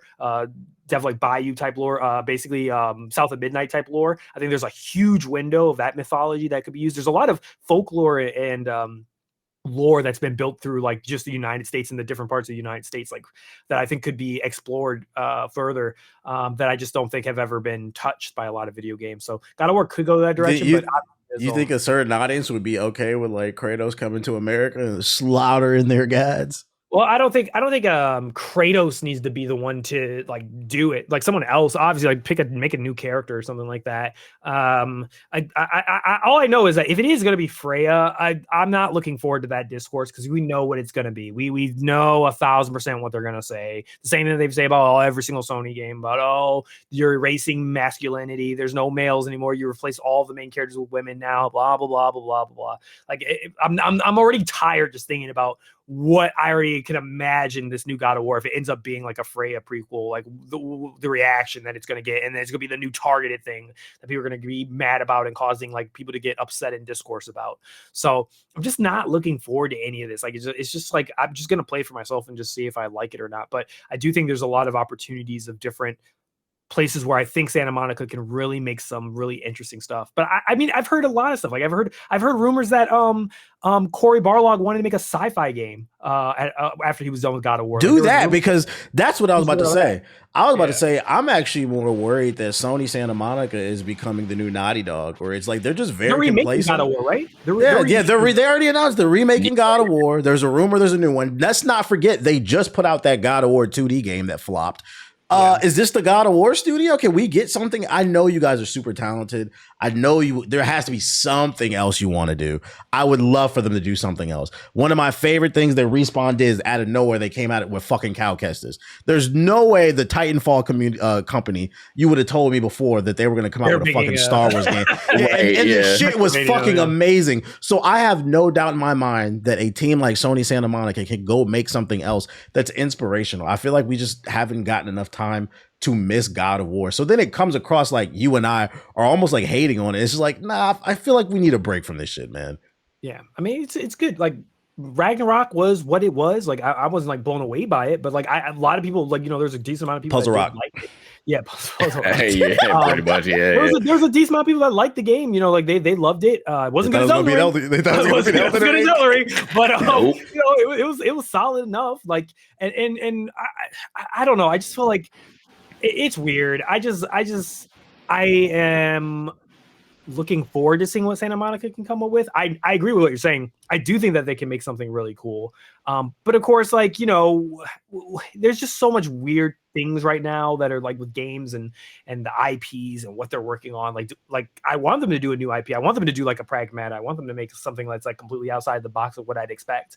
I want to have that moment where I'm watching like the Game Awards, something like that, and it says Santa Monica Studios, and then it's like, whoa, like this is not God of War. What the hell is this? And it's like a completely brand new type of thing.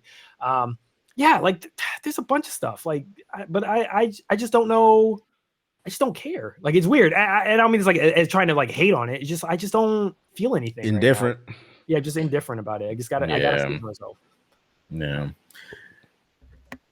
Going to what Etho said, I don't want to see again the discourse of having the woman as a main protagonist and in another like any type of game that's like, for the longest it's been male dominated. Oh, just masculine. Kratos just slaughtered everybody. It fucks everybody. It fucks all the girls. Like I'm not trying to see a world where we have a prequel and it's starting Faye and nobody cares about her, or do Freya and nobody cares about her, even though you've seen her in the remakes or the reboots of God of War. But they could take it in a lot of different directions, but also going back to one of Ethos' points, even though a lot of people in the West may not know about like Chinese mythology or Korean mythology, let them tell those stories. I don't feel like it's Santa Monica's job to tell those stories, but if you could do it in a unique way that will draw people in, cool. But I don't think it would be necessary if this rumor is true. So we'll see, but I don't think that a prequel is something that I was looking forward to with God of War. And like you all said, I do kind of want to see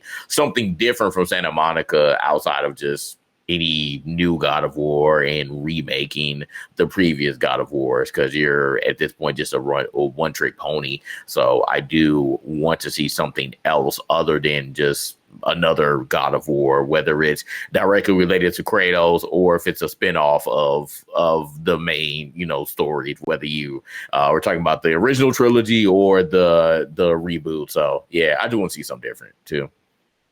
Fair enough. We'll see how it plays out as the days go on. That rumor wasn't expected, and then also I don't think this rumor was expected. Let's move over to film a little bit. An animated Bloodborne movie was announced at CinemaCon this past week, where we got a bunch of announcements, and it's being produced by Sony Pictures and YouTuber Jacksepticeye.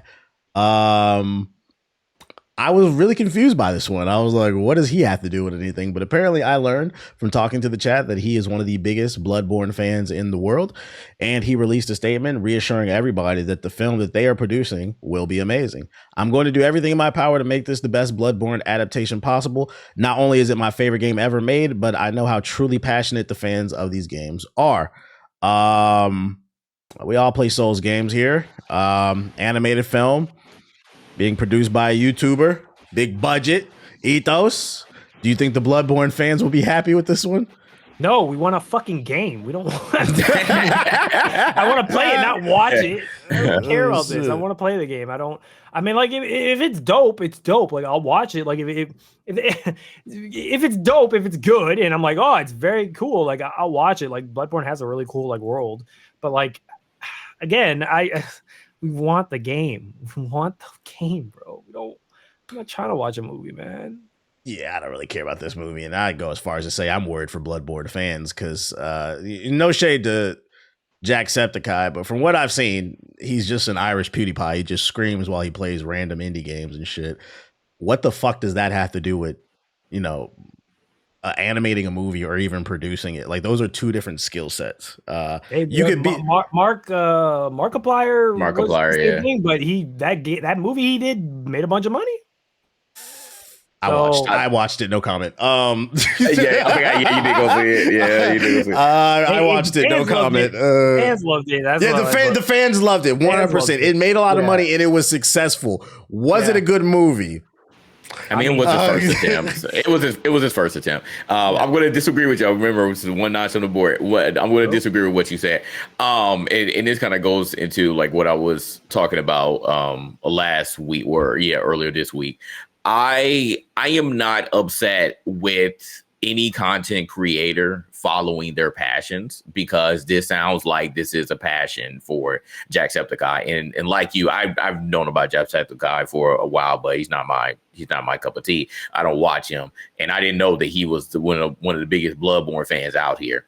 So for him to take the helm and be like, hey, I want to make a Bloodborne movie, I give him all the credit, go for it to do it. But I just hope that he is aware that even though he's one of the biggest fans, people are going to be super duper critical of whatever you come out with. So I hope that in some form or fashion, you have a lifeline to From Software and Miyazaki, get his blessing, because if you don't, this whatever you come out with is automatically going to be destined to fail. So I just hope that you have that, at least something that brings him in or brings someone that's adjacent to Miyazaki in, so that you can make this one of the greatest things ever. But going back to what Etho said, people just want to see a damn game. So for you to be announcing this, people are like, what the fuck? Like, this ain't a video game. So what are you doing here? But I do give Jacksepticeye credit. Like, you're literally at a point, what else are you going to do here? So if this is one of his passion projects, hey, spend the resources, get the team that you feel is going to make this into one of the biggest bangers ever, and make it happen, bro. But just know that you are going to be looked at with a super critical microscope here. So just be prepared for that, if you proceed with this project. Yeah, no, I'm not knocking anybody for like following their dreams and shit like that. It's more so like, I'm looking at this top comment, and he says, from this dude Augusto, he says, I don't trust anyone who thinks Jacksepticeye won't do the project justice. I've seen his playthroughs, and he's absolutely has a love and appreciation for the game. That's not what I'm saying. I'm not saying he doesn't love or appreciate the game. What I'm saying is, there is a difference between being a film director and a YouTuber, and like, I hope people understand that. They're like, that's a big thing to jump. Like, it could, and that's I kind of half agree with you, Jay. He's got balls, because your credibility is going to take a hit if you fuck this movie up. I'm going to tell you that much. You're going to piss a lot of people off. But that's all I'm trying to say is, like, there is a difference between producing a YouTube video and a feature length film, especially for something that people adorn. I hope he has a good team around him to help support him with that stuff. I'm not saying he can't do it. I'm hoping. I think what's going to happen is just like any other person that has money and has influence. He's going to be an executive producer. I don't think he's going to have full producer, more like a consultant, probably. Yeah. He's going to be consulting. If that's what he's doing, okay. I could be wrong. He may take it to a point where he actually wants to produce it. And this is why I say, if you're going to go that route, you need to get Miyazaki on board or someone from Software, because you're going to fuck this up in some form or fashion, especially if like this is like your official, like I said, I don't know what else you'd be doing in the background, but this will be like your first like big project that's been announced. So for you to come out and be like, hey, I understand your concerns, but like, I'm not going to mess this up. I'm going to do this justice. Get with the right people, because you never know what Miyazaki is even thinking. Like I said, I don't know if he's spoken to the dude or anybody from Software, but if we're literally having this controversy that came out about Sony and making a remake of Bloodborne or anything, or even a Bloodborne 2, and he's like, hey, I can't do it, but like, this is my baby, this is my passion project, you don't want to piss him off. Fuck the fans. You don't want to piss him off. And if you truly care about the art, if you truly care about Miyazaki and Software, then this is a very bold thing to do. So like I said, get his blessing first. If you don't get that, then just forget it. But I think at bare minimum, he's going to be an executive producer, and he's just going to provide his consulting, and he's going to provide his resources, aka money, in order to get this done. All right, this is what I asked before we move on to the next topic. Jack, at bare minimum, if you see this podcast and you guys get to animating the movie, make sure the final cut of the movie runs at 24 frames per second, just like the game. All right. Next topic. Pay homage to the game. That's what I want to see. I want to see that slow. Jokes aside, no, because it's animation. It's probably gonna need a higher frame rate. Never mind. I was gonna say, if it was live action, 24 would be fine. That just stutters, just a little bit stuttering. Right. Shit. Other films. We got a new look at the Street Fighter movie hitting theaters October 16th. 50 Cent, Andrew Schultz. Street Fighter movie. Anybody? Thoughts? Looks hilariously bad, man. But I will say it looks slightly more interesting than that Mortal Kombat 2 trailer. But I'm just like, I'm not excited about any of this. Like, we're seeing more about this movie, and I don't want to say that like I'm being a hater. Like, yeah, man, I know it's gonna fail. Like, I ain't know my flock type of time, because he just hated everything Street Fighter. It's crazy. Years later, this man was like, because one game did not put a guy in the base game, he's like, I'm fuck Street Fighter forever. So I you know his type of time, and like I said, I don't want it to fail. I'm not trying to be a hater about it, but it just looks hilariously bad. Like I just don't know a world where someone's like, hey, let's just reboot Street Fighter and make it live action. Like it just has not worked. It didn't work back then, and I don't think it's gonna work now. But we'll see. Like y'all ain't even get a thick Chun-Li. Like what we doing here? Y'all ain't get a thick Cammy. Y'all had those little interactions there, and I'm just like, nah, man, I don't know if it's gonna be video game accurate. I don't know if anybody's gonna truly care. Obviously, you know, we've seen more of the basis of the story here. You know, you got Ken Masters like just being a freaking crash out, thinking that you know he's just on top of the world. But now you know you got Ryu coming and trying to help his friend, and I'm just like, does anybody want to see that? Like you're saying, all these cameos, all these other characters of Street Fighter. I see like they try to pay homage to like the Tower with them Bison on there, but I'm like, will that nostalgia be enough to make this into a decent movie? I just think people, especially us millennials and going further than that, we've seen this already. We're just like we're not expecting anything good from this. Like I said, bare minimum is going to be just an hilariously bad movie, but I don't think anybody, again, is expecting anything good to come from this. Like, it's just going to be one of those movies that just fall by the wayside, and it's going to be put in that same bucket of bad video game adaptations to movie adaptations. I disagree with you. And take note of that. Another disagreement. All right. Not necessarily your opinion, but like in terms of how the general sentiment of it is, I was actually hawking social media when this trailer dropped, because when I watched it, in my head, I was like, am I a hater? Because I was like, this shit look ass to me, bro. And I'm gonna get to that in a second. But if you go look on Twitter for the link for the video that I had posted, the trailer, the overall sentiment was very positive. They were like, oh, this looks amazing. Wait a minute. Yeah, they like it, huh? Yeah, and go watch on YouTube. Like the comments are very positive. I was like, are we looking at the same thing? A lot of people were saying that they like the fact that the film doesn't take itself too seriously and is cheesy. And like, I like a good cheesy movie. It's just like, I was watching the trailer and it's very obvious it's supposed to be cheesy, but it's not the good kind. Like it's I didn't smile, I didn't smirk. I was like, this just looks bad to me. And then I think the end for me was when towards the end of the trailer, when Cammy turned around and I was like, bro, where her ass at, bro? Like, I hate to be that dude, but I was like, come on. Exactly, bro. I was like, she not caked up. Chun-Li don't got to be caked up, but she got to have at least the thick legs and shit. I was like, what the fuck is this movie, bro? I was like, I don't know about this stuff. Kim and Ken didn't really look good. I think the one casting that did look good is the dude playing Zangief. He looks really good. 50 looks okay as like Bullrog, but I was like, I'm not saying I wouldn't watch it, but I was like, I don't think I would go to movie theaters for this. I'd wait for it to hit streaming services or allegedly online, like that Avatar movie. Huh? What?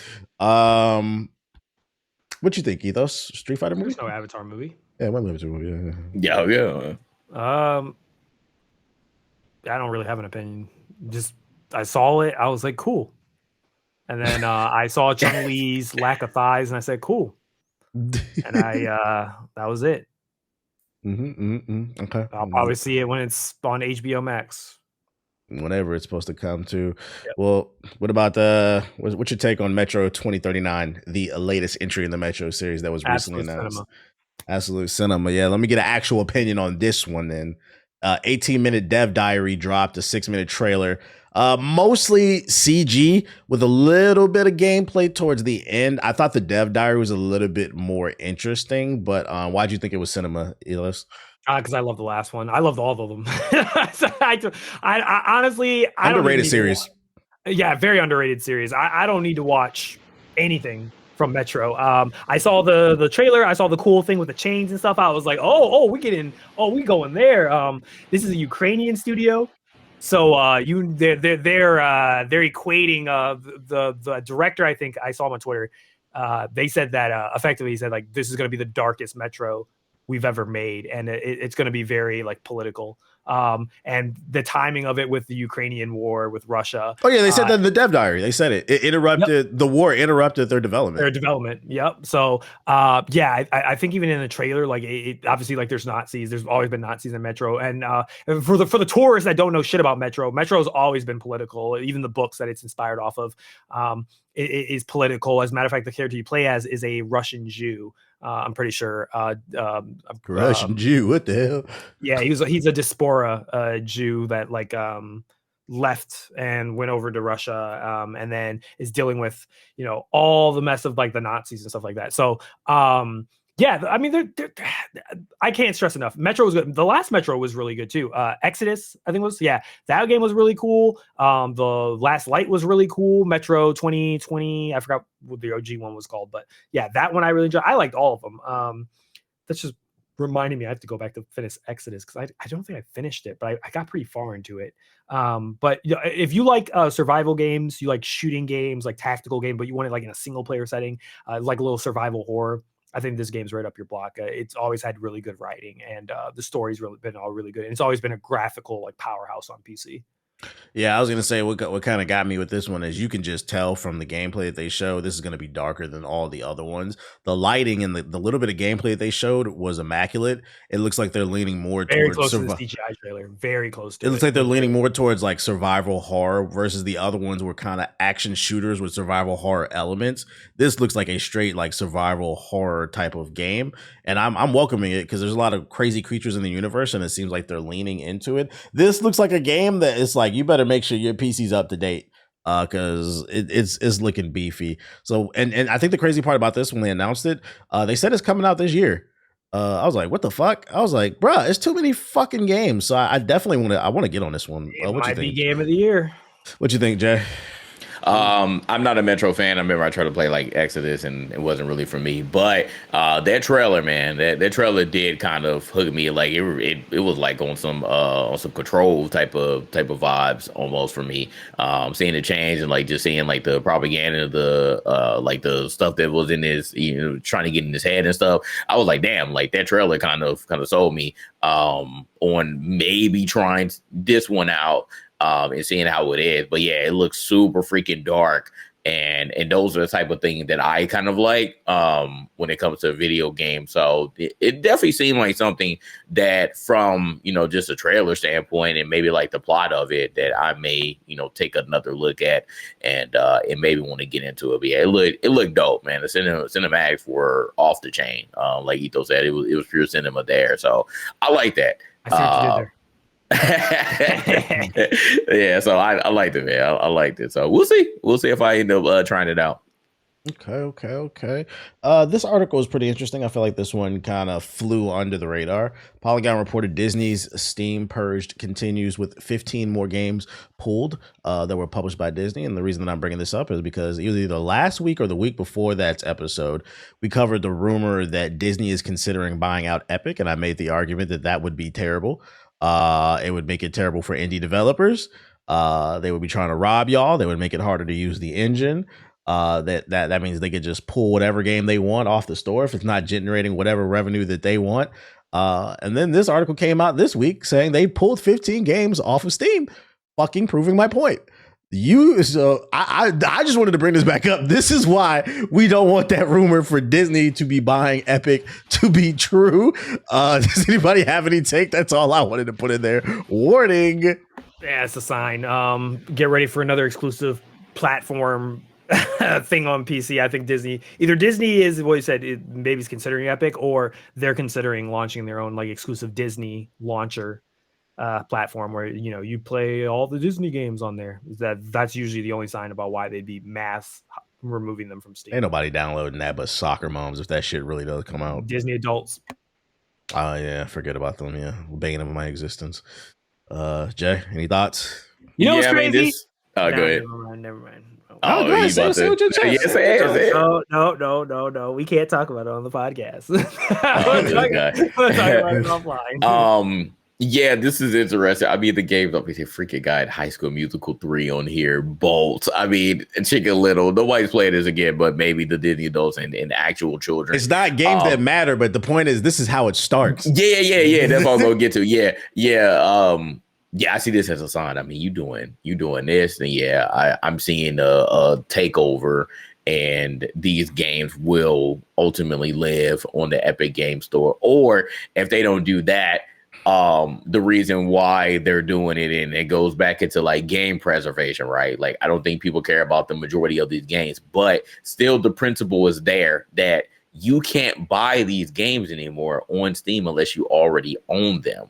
And this is people's problem with game preservation, because like, why are you taking that from us? It's a problem with digital versus physical. And even still, like a lot of physical games that they aren't super old, you won't get a chance to play them either, because if they turn the servers off and it's that type of game, then you won't be able to play that either. So that's what worries me as well. So it's like twofold. It's game preservation, and yeah, this is setting up for Disney getting Epic, and then they're just going to push all their games over there. So it's going to be, like you said, TBH, another platform exclusivity type of thing, which I'm not necessarily mad at, but and taking your games off, I'm like, damn, man, like that's a huge red flag for me. So we will see what ends up happening, but I don't want people to just harp on, you know, the games that they took off. Like I don't give a crap about them. It's more of the principle as to why they're potentially doing this rather than the games themselves. And then last but not least, I don't know if there was some of it today, but literally like right before we started recording, 2 big pieces of Dragon Ball news dropped, and anime fans like moth to flames are just eating it up. And I literally said it right before we started recording. Anime gamers, y'all niggas might be worse than me than the 2K and the Mad nigga. Yeah, before I said y'all were cousins, y'all might be worse than me. So Dragon Ball Xenoverse 3 was announced, as well as Dragon Ball Sparking Zero Super Limit Breaking Neo, which is a DLC update with a new game mode and a bunch of million different characters. But first of all, let's touch on Xenoverse 3. I think this is the big one that's got people going crazy, because the one thing I will give the Xenoverse series is they do have sort of original storylines with the time traveling thing and like Trunks. So I think that's why people are excited and being able to like build your own character. But you're giggling. Why are you giggling, Jay, about the Xenoverse? Man, y'all anime niggas are cooked, bro. Like I can't believe that Bandai like get y'all every single time with this shit. Like I truly don't understand. Like I was literally looking at just the Xenoverse 3 announcement, and it was so many people that were just posting stills of Piccolo. They were like, yeah, he's ore farming. People were like, oh, this is peak. People were like, I pray for times like this. Why do y'all keep getting excited about this stuff? Saving the Beast, shout out to Saving the Beast. He already opened this up when we had him on the podcast years ago. He was like, look, Bandai Namco has to keep bringing out games for these IPs, and it doesn't matter how good or bad that they are, if they don't come out with these video games, then they're going to lose the IP. So this makes perfect sense as to why you continuously see, at this point, I'm gonna use the word slop, but you see in Xenoverse 3, you're seeing Sparky 0, you're seeing nothing unique. You're seeing one, okay, you got a new character, fine, but I'm like, bro, y'all get in the same fucking game just with some new characters, and y'all are thinking that this shit is hot. Like I don't understand why like y'all can't. You know they gonna cook your ass in the comments, right? They're gonna be like, it's not the same. At the core, Sparking Zero and Xenoverse 3 are the same game. They're a 3D arena fighter. There are little intricacies that are different, but at the core, I don't know why that's even a fucking argument. They are the same goddamn game, dude. Like I can see one, but 2, like why both of these? Like I don't understand the mindset of getting excited for the same game over and over and over. Like we were excited about Tenkaichi, like it just certain Dragon Ball series. They're like, I just really want it, and then when y'all finally get what y'all wanted, then y'all enjoyed it for like a week or so. And then like the super diehard people stayed on it, but ultimately those games fall over on the wayside and nobody played it anymore. Like y'all are legit like the 2K ball and gun niggas. Y'all just play the same shit and y'all don't care what's being served to you. You're just going to continue to buy it and continue to consume it. But I totally understand why like y'all were like extra excited about this. Like this is like the next coming of Jesus here. Like that's the part that really baffles me. I'm not saying don't be excited, but it's just the way that y'all are excited over the same stuff and not something new just really blows me. I think the Sparking Zero DLC, I think they said it was going to be like 30 new characters in there. Probably 20 of them are Goku, so I really don't care about that. The Xenoverse 3, I'll give a little bit of a pass because all they did was show a trailer. They didn't really give much detail of what to expect, so I'm going to sleep with one eye open on this. Because like I said, the one thing it does have going for it is the story mode. If they put a story mode in Xenoverse 3 that's completely original, not some bullshit like the last two where like, there was an alien behind Frieza during the Frieza saga, and it completely like, you know what I mean? Like some just angled version of the old story. If this is an original story with Xenoverse 3, then I'll be interested.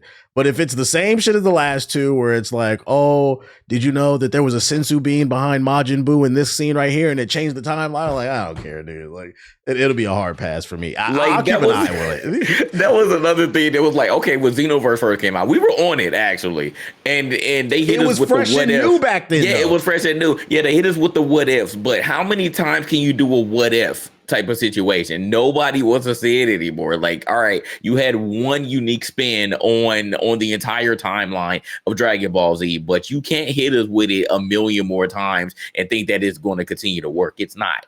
What if Goku got diarrhea instead of the heart disease in the Android saga? Like, how would that change it? It'd be like, I don't care. Like, what the fuck are we talking about, dude? Like, the timeline is the timeline. Like, you're trying to change what's canon now and think that you're going to get us with this same trick like multiple times. You look thoroughly intrigued by all this, Ethos. What are your thoughts?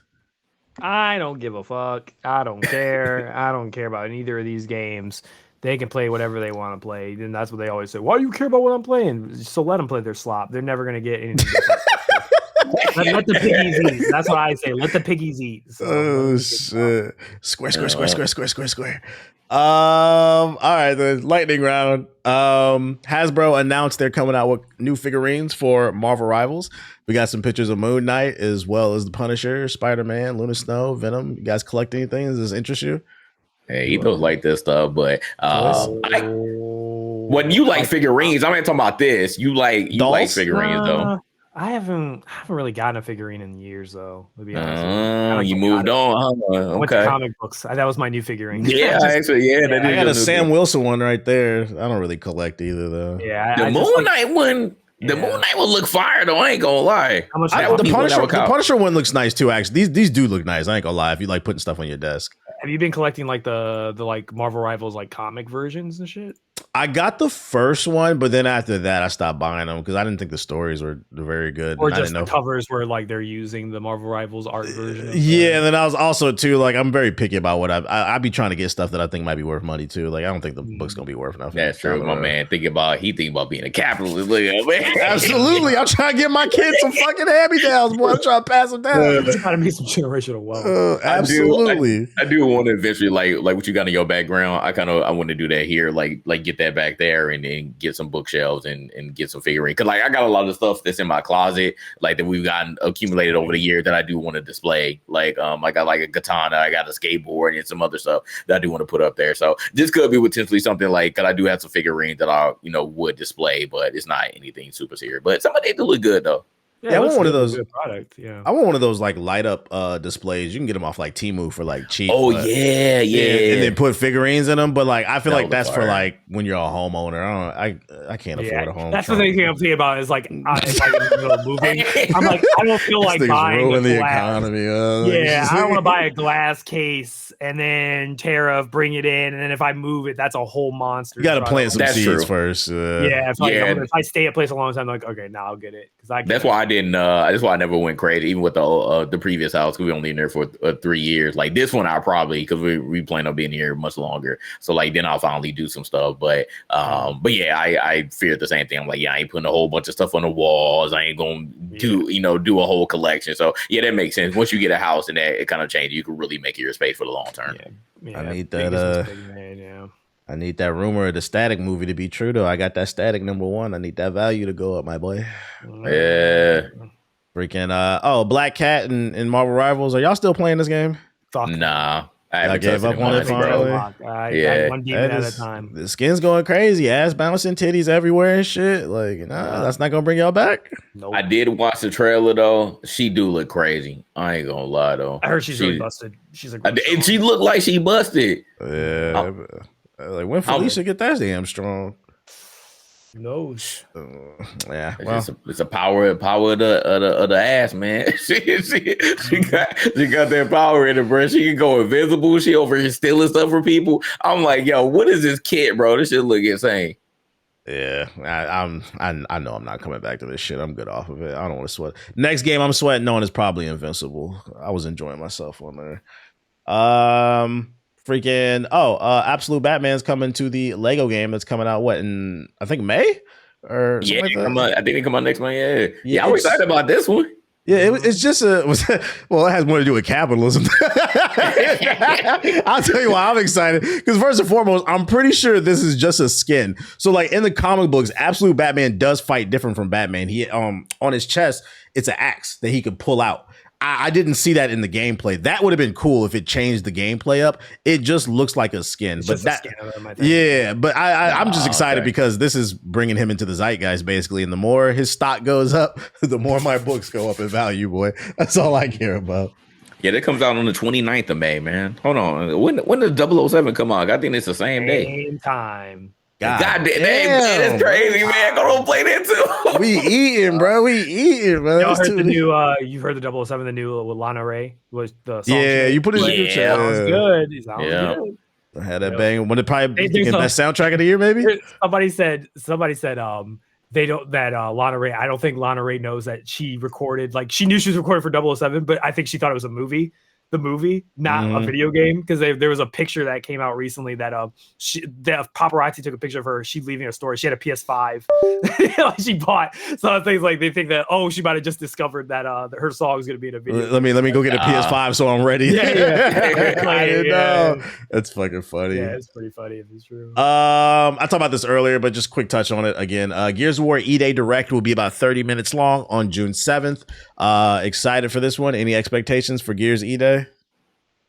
After seeing what Cliffy B said about it, what did he say? It gives me hope. Cliffy B said that he is very excited about it. He said it gave him goosebumps looking at the trailer of it and looking at some footage. So if Cliffy B is giving that stamp, because we were making fun of it. We were like, man, y'all remember Radical Heights and Lawbreakers? Yeah. Remember what he did with that? But going back to his epic days working on Gears, if he's giving it the potential stamp, then that gives me a little bit of hope that once we see that direct, that we're gonna see something special. So, well, to be fair, we only made fun of him on the Radical Heights thing because he said it was a 5-month passion project. Like, bro, that don't even. That was a 5-month. That was definitely. That was 5 months. Yeah, that was coming in hot. Right. You African Americans didn't play Invincible. I should have got Nomad on there or Trey somebody. I don't play fighting games. You fucking frauds. Only you. We got an update. Tried, man. Wait, what do you mean? I played 2XKO. Nobody cares about 2XKO. That game's dead. Fucking they gave an update, the developers on the beta. I'm happy to announce that it was actually a beta and they're taking the feedback into consideration. They said they are going to put a cap in that ass when it comes to the rage quitters. A lot of balancing to like the different characters and stuff like that. But I mean, y'all didn't play the game, so I mean, it's not really much to talk about. But y'all should look up the patch notes, man. Yeah, I did. That's good though. I appreciate them for taking the feedback. We all the devs always taking the feedback and making the necessary changes. Yes, sir. Battlefield 6 Season 3 trailer dropped. I'm not gonna lie, it doesn't look bad.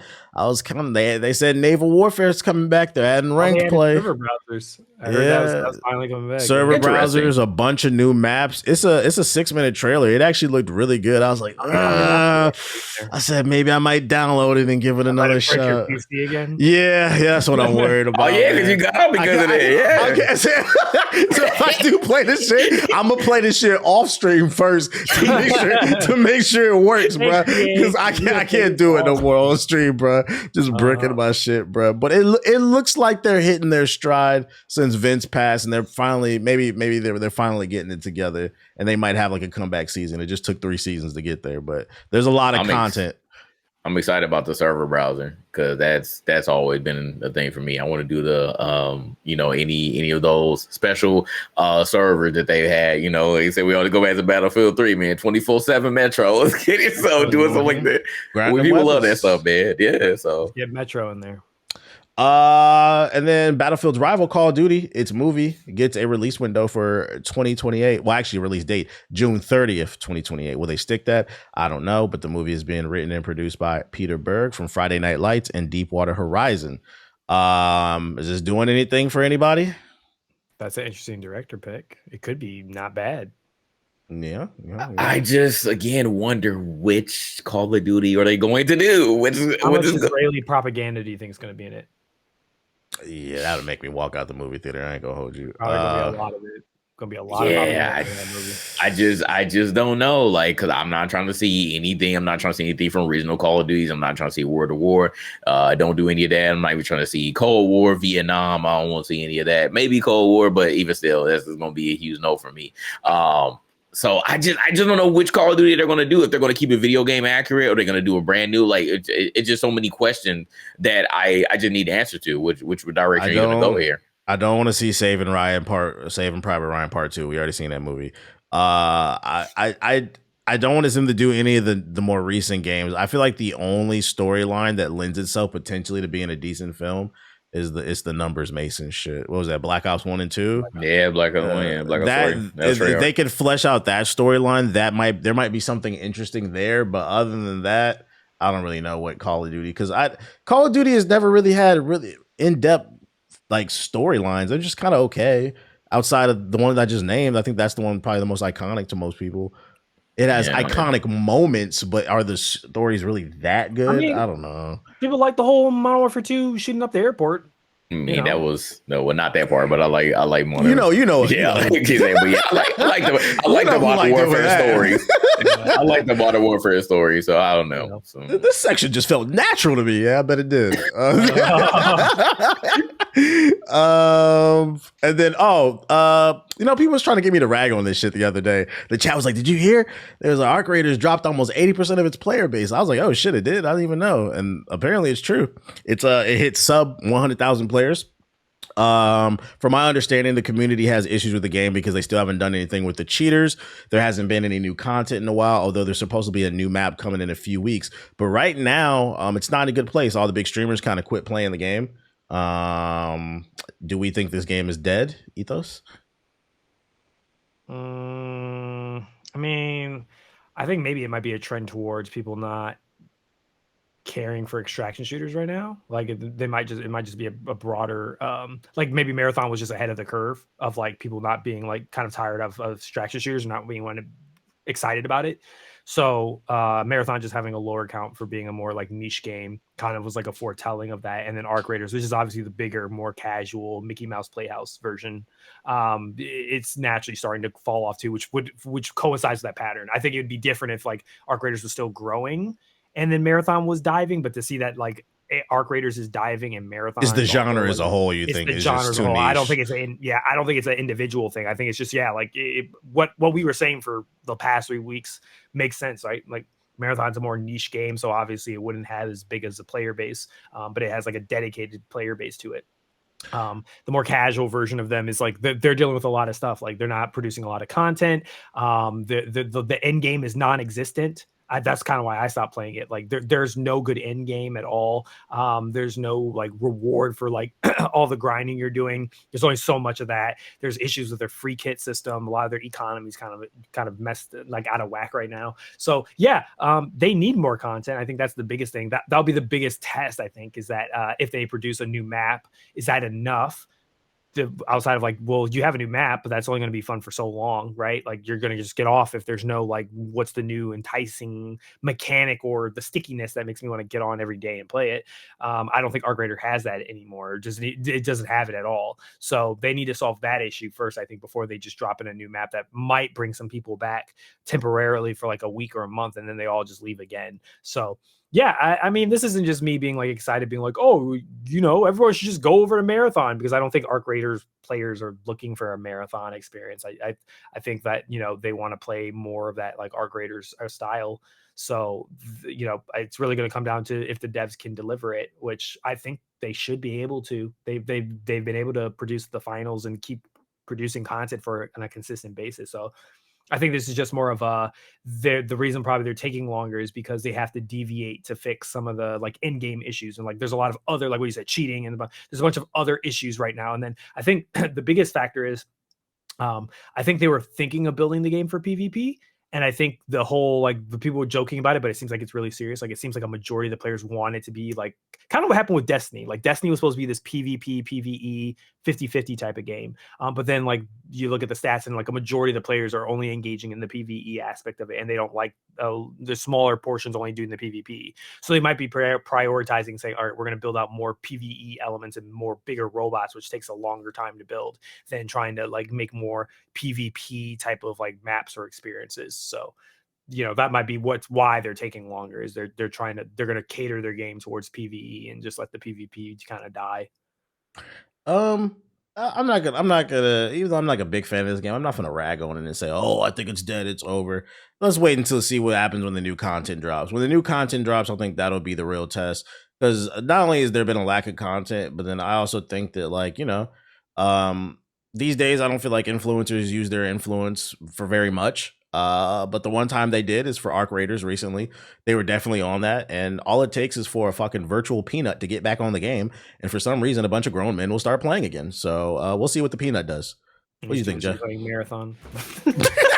I gotta play it off stream, man. Gotta play it off stream. Yeah, I mean, all the things that you mentioned are pretty much reason as to why this game is dipping in its player base. You need something new, especially in any live service game. We all know that new content is king. But if you couple that with, you know, you're having hackers and people getting stream sniped, I mean, it's going to end up not being as fruitful as it once was. Everybody gets their 15 minutes of fame, but you do have a chance to redeem yourself and get that player base back. You're not going to get it fully back to where it once was, but you can, you know, make a little bit of a resurgence and, you know, have a renaissance period if you can deliver on that new content. So, like you said, TBH, we will see once they end up delivering that new content, what will happen. But I am very curious about that PvP versus PvE thing. I feel like this is one of the most mixed communities when it comes to that, because you do have those people, again, like a lot of the stuff, especially with all the bigger streamers, have been more of like, oh, I want to do PvP, like I just want to rad, I want to be a griefer and deal with all that stuff. But then the casuals, more the people who aren't up to that level, who don't have all the big equipment, they're like, yeah, I wanted this to be a PvE thing, and I don't like being shot at all the time. So there's going to be, I don't think you're going to be able to win either way, with creating either going all in on PvP or going all in on PvE, or really even having that balance. I don't think that there is a way that you can truly balance it to a way that both sides will be happy.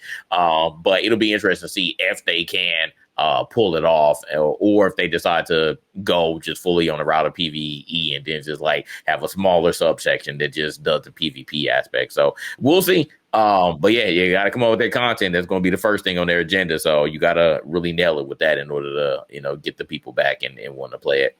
I'm just shocked that Siggy wasn't the one that updated this. I learned this from the chat. They actually put me onto this because I don't hawk Steam DB numbers. I would have thought Siggy would have told us in the group chat, but I told you, don't feed his agenda, man. He ain't gonna talk about it. he was like, what are you talking about? I don't even like our Raiders. I was like, oh, still, like all these other games you say you don't like either, but yeah, you be sharing the Steam DB charts.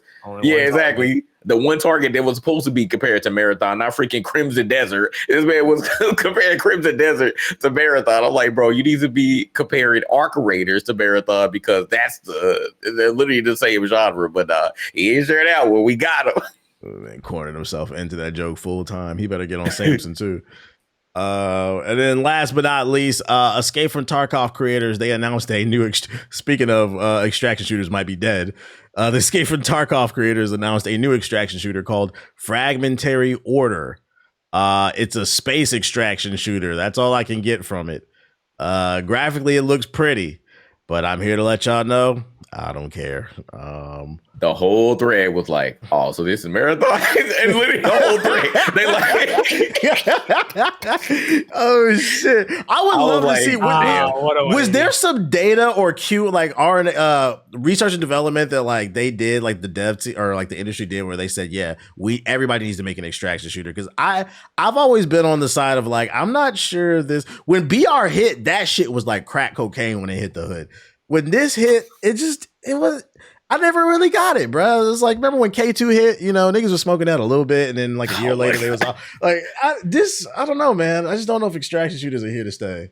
Not the new crack. It was just the new hot like FPS thing that they were just betting their wages on. Like, like what you said with BR, they're just like, well, this could be the next new thing to hit the market, the next innovation in the first person shooter multiplayer space. So we better get on it.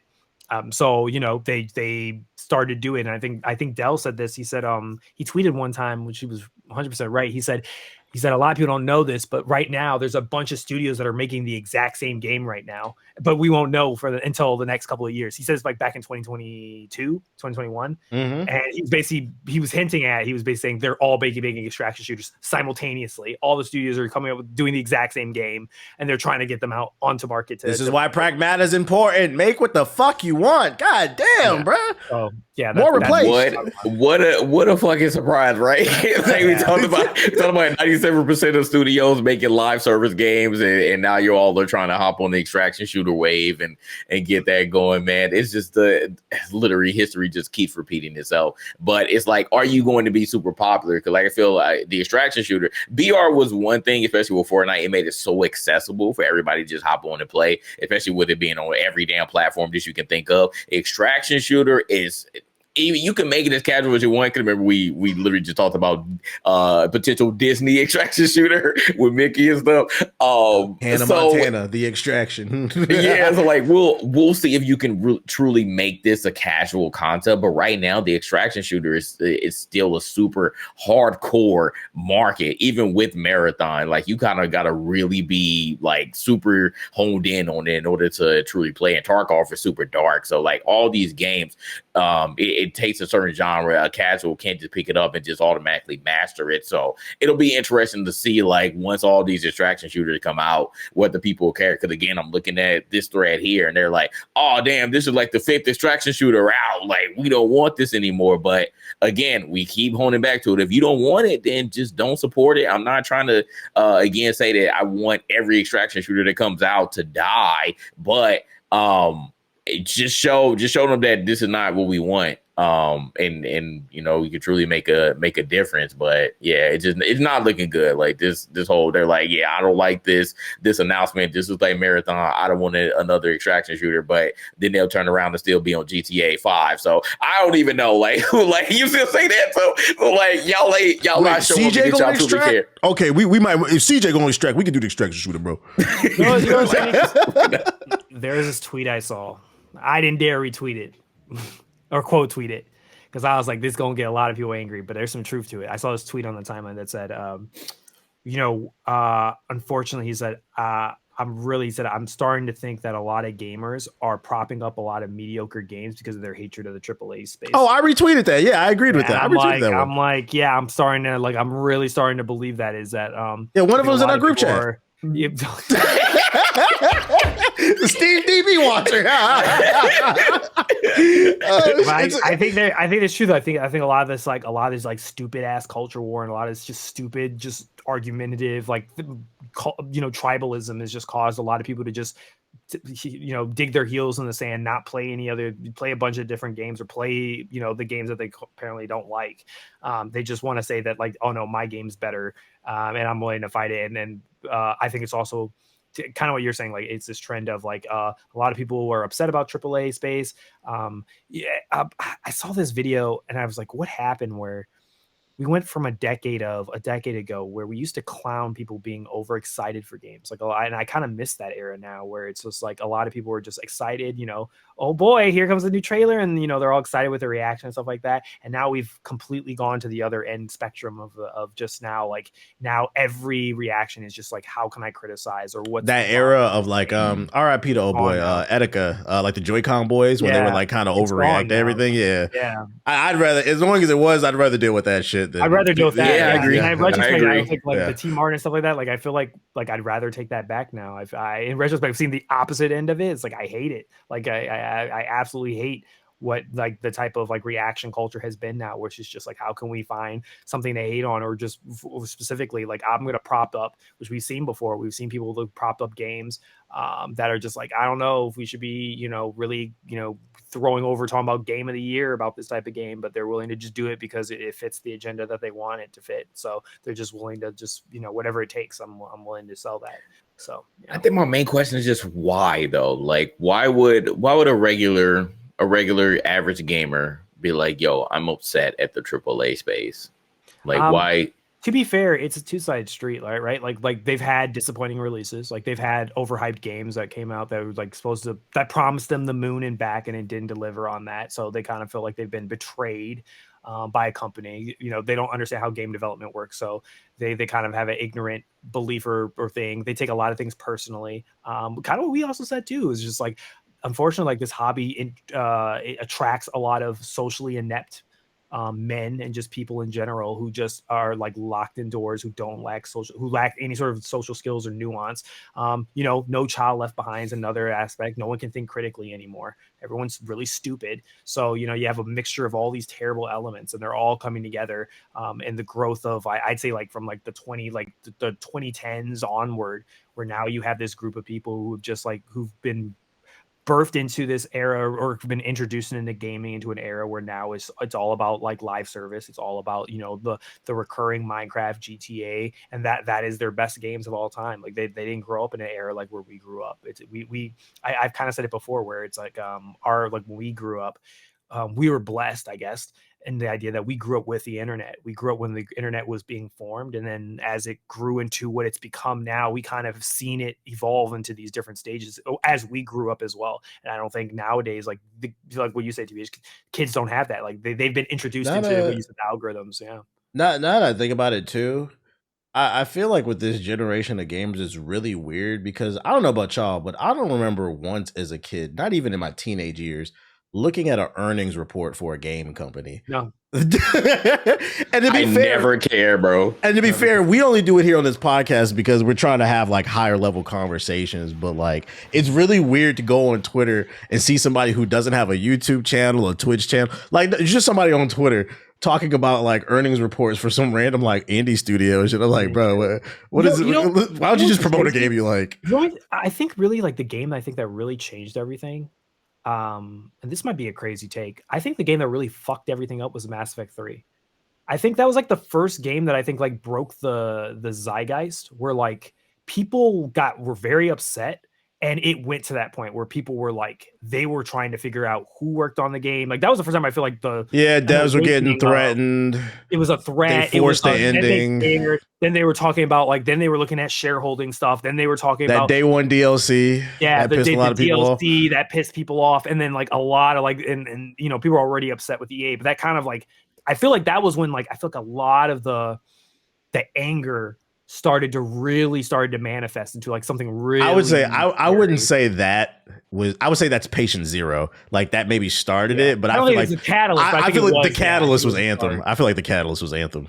I don't even think it was Anthem, because I feel like Andromeda got just as bad. Which one came first? Was it Andromeda or Anthem? EA sucks. It was 2017 when Anthem came out. God, okay, then Andromeda. Okay, we go with Andromeda. Yeah, I think even before that, because I'm pretty sure there was stuff. If we're being real here, I think it was Anthem. I'm not Anthem. I think it was Mass Effect 3, and then Destiny. Because I think Destiny was a big betrayal. Remember when it came out and everyone was like, to the Taken King, yeah. That was the first game I got a death threat over, yeah. Yeah, like when Destiny came out, like Destiny was lauded and was marketed to be this, like, it was supposed to be the next Halo. Like it was supposed to be. I remember you and I were talking about, oh, this looks like Mass Effect. I remember us hyping that shit up. It was supposed to be like a big, like I remember in Bungie and Activision, they were hyping it. Like I remember the vid docs to this day, like it was supposed to be this like next generation lightning in a bottle. We're making the new Halo, and it's an MMORPG or MMO version of Halo. And I remember like the disappointment. I mean, we know we had a fun time. We were laughing. We had a good laugh about the whole thing. But like, I remember like that was like a big moment where a lot of people were just like, they were really pissed off. 2014 was just really bad. Watch Dogs, that's another one. Watch Dogs was a big Yeah, that was a big catalyst. catalyst too. I think it was just like these big high release games that came out. I don't think it's 100. I don't think it's 100% games. I also think it correlates with. I stand on it has more to do with real life, and I think people are bringing real life issues into gaming. Because after 2014, 2016, I stand on that. I know Gen Z doesn't want to hear it, but 2016 is one of the worst years to ever exist. Yeah, that timeline broke. There was some really big cultural shit that happened in 2016, like really awesome shit. But I think that. I think that was the catalyst year. 2016. He came down the escalator, and you all fell for it. That just fucked everything up, boy. Everything, yeah, and then that impacted. There's an interesting article, not even article, but I think there's an interesting, post analysis of how the whole culture war in gaming and again, like I'm not deep into that, but I have read a couple things and watched a couple like backgrounds about like how that entire thing had happened in like 2014, 2015, how that can be actually linked to Trump and linked to how that power structure actually ended up impacting United States, which is crazy to think about how video games could do that. But I mean, Epstein. I was about to say, wasn't that in the Epstein files though? Epstein was involved in the gaming industry, so like, and in the culture war and setting up some of these like political like movements and takes. So like, it doesn't shock. It's like you wouldn't believe it, but then when you read the Epstein files, you're like, holy fuck, it's not a conspiracy. It's actually like. It's an actual truth. You're a now. victim. Yeah, you've been manipulated like the whole time. So I don't know. I don't know what we got off to about this being a tangent, but life being depressing, Yeah, the world sucks. The world sucks right now. Yeah. That's all I got on my show notes. Do you guys want to add anything else before we wrap up? That SP, my Game Boy Advance SP that I found. I went to GameStop. They had these retro charging cables. I found one. They had one for the Game Boy Advance SP. I plugged it in today, and it actually charged. And my Pokemon disc actually loaded up, and it was my brother's. And I saw that he was playing it, and it was like second gym in, so that was really cool. No, yeah, it was kind of nostalgic to like turn it on. Oh, also, I didn't realize now that I'm an adult, but looking at it as a kid, like how pushed in the screen is, because like there's like a layer that has the backlight for it. I never realized that. Until like looking at it as an adult, I'm like, it's because your eyes are old now, so you notice everything. But I didn't realize how small it was. I was like, I used to think as a kid it was so big. Now I'm looking at it, I'm like, well, you are bigger though, so yeah, that makes more sense. Yeah, it's wild, yeah. Freaking before we wrap it up, one thing I wanted to say too, I'm disappointed to hear. I just read a report that the AYN Thor. I'm pretty sure we talked about that on they reduced the power of it because of the RAM shortage. They made an announcement on their Discord that like they're cutting back on the RAM, so it's not going to be as powerful. I'm like, oh, there's no point. I kind of want one. I wanted one. The price point is going to be the same though, but they're reducing the amount of RAM that's in it. And I was like, man, I was like the ultimate. I've been looking at videos of shout out to Mighty Keith. He's been posting on Twitter. I'm getting kind of jealous. I was like, I kind of want one, man. Yeah, the 3DS, Switch type of thing. Yeah, that's the one thing about the Steam Deck. I like the Steam Deck for my Switch stuff, but like the 3, like I want to play some 3DS stuff, 2-screen stuff, and it's not nice little travel device or something. But that's all. Yeah. So just be aware of that. Speaking of that, because my chat told me about this. I don't know if I brought this up in the podcast. I think they said the Switch is going up in price too, right? Like in June or something like that, right? I haven't seen that one. I could have swore they said that Nintendo. They'd be dumb to do that because the sales are down like 30%. Yeah, but they were announcing when the whole thing was going on that they were going to increase the price, or maybe they went back on it. I'm Googling it. Nintendo was announcing the digital versions of Switch would be priced at where is it? Video Game Chronicle says the Switch 2 price is going up eventually. It's inevitable. Nintendo sales lead says, so Nintendo did say it. Yeah, there's no definitive date, but it is coming. Basically. Starting May 2026, they said the Switch 2 pricing is going to change. I guess we'll see next month. The price of physical games, but we know that probably that means the Switch. So I was just saying this to say, if you're like me, which I was going to say, if you have an original Switch like I do, obviously the Switch 2 is just going to be an upgrade for you. But GameStop. And you have like a Series X, like I have a Series X that I haven't turned on for a while.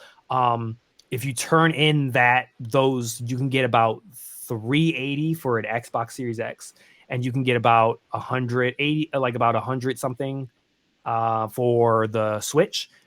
Do it now, if you're not playing it, if you have like old consoles that you're not playing anymore, and you don't plan on retroing them, sell them now before the price hikes go up, and then get what you want, like get a Switch 2 now, or get whatever platform you want to get your hands on now. Like make I hate to say the GameStop, but make the trade in now, because I went to even some retro mom and pop places. I called them up, and none of them had it as good as a trade in price that GameStop has right now for like those consoles. So do it now while you still have a window. This man got some GameStop propaganda going on, man. I hate it. I dead ass. I was on Twitch. I was literally on Twitch, and I was live streaming it, and I was calling them live. So people were listening to me talk to them, and I was literally like, I went to for people in Michigan, like I had people in my chat who are also in Michigan. I was asking them, I was like, what are some retro places that you guys know that sell consoles that I could reach that's not GameStop? And people gave me like 4. I called 4 of them, and none of them had anything close to what GameStop was offering, which is a little disappointing. So, and half of them didn't even have Switch 2s. So, I mean, I'm keeping my Switch, bro. I'm trying to run it up. I'm keeping all my old consoles. I have bro. We'll see. We'll see in 10 years. We'll see. I don't think I have another Switch that's just fresh out the box. I ended up getting it for free.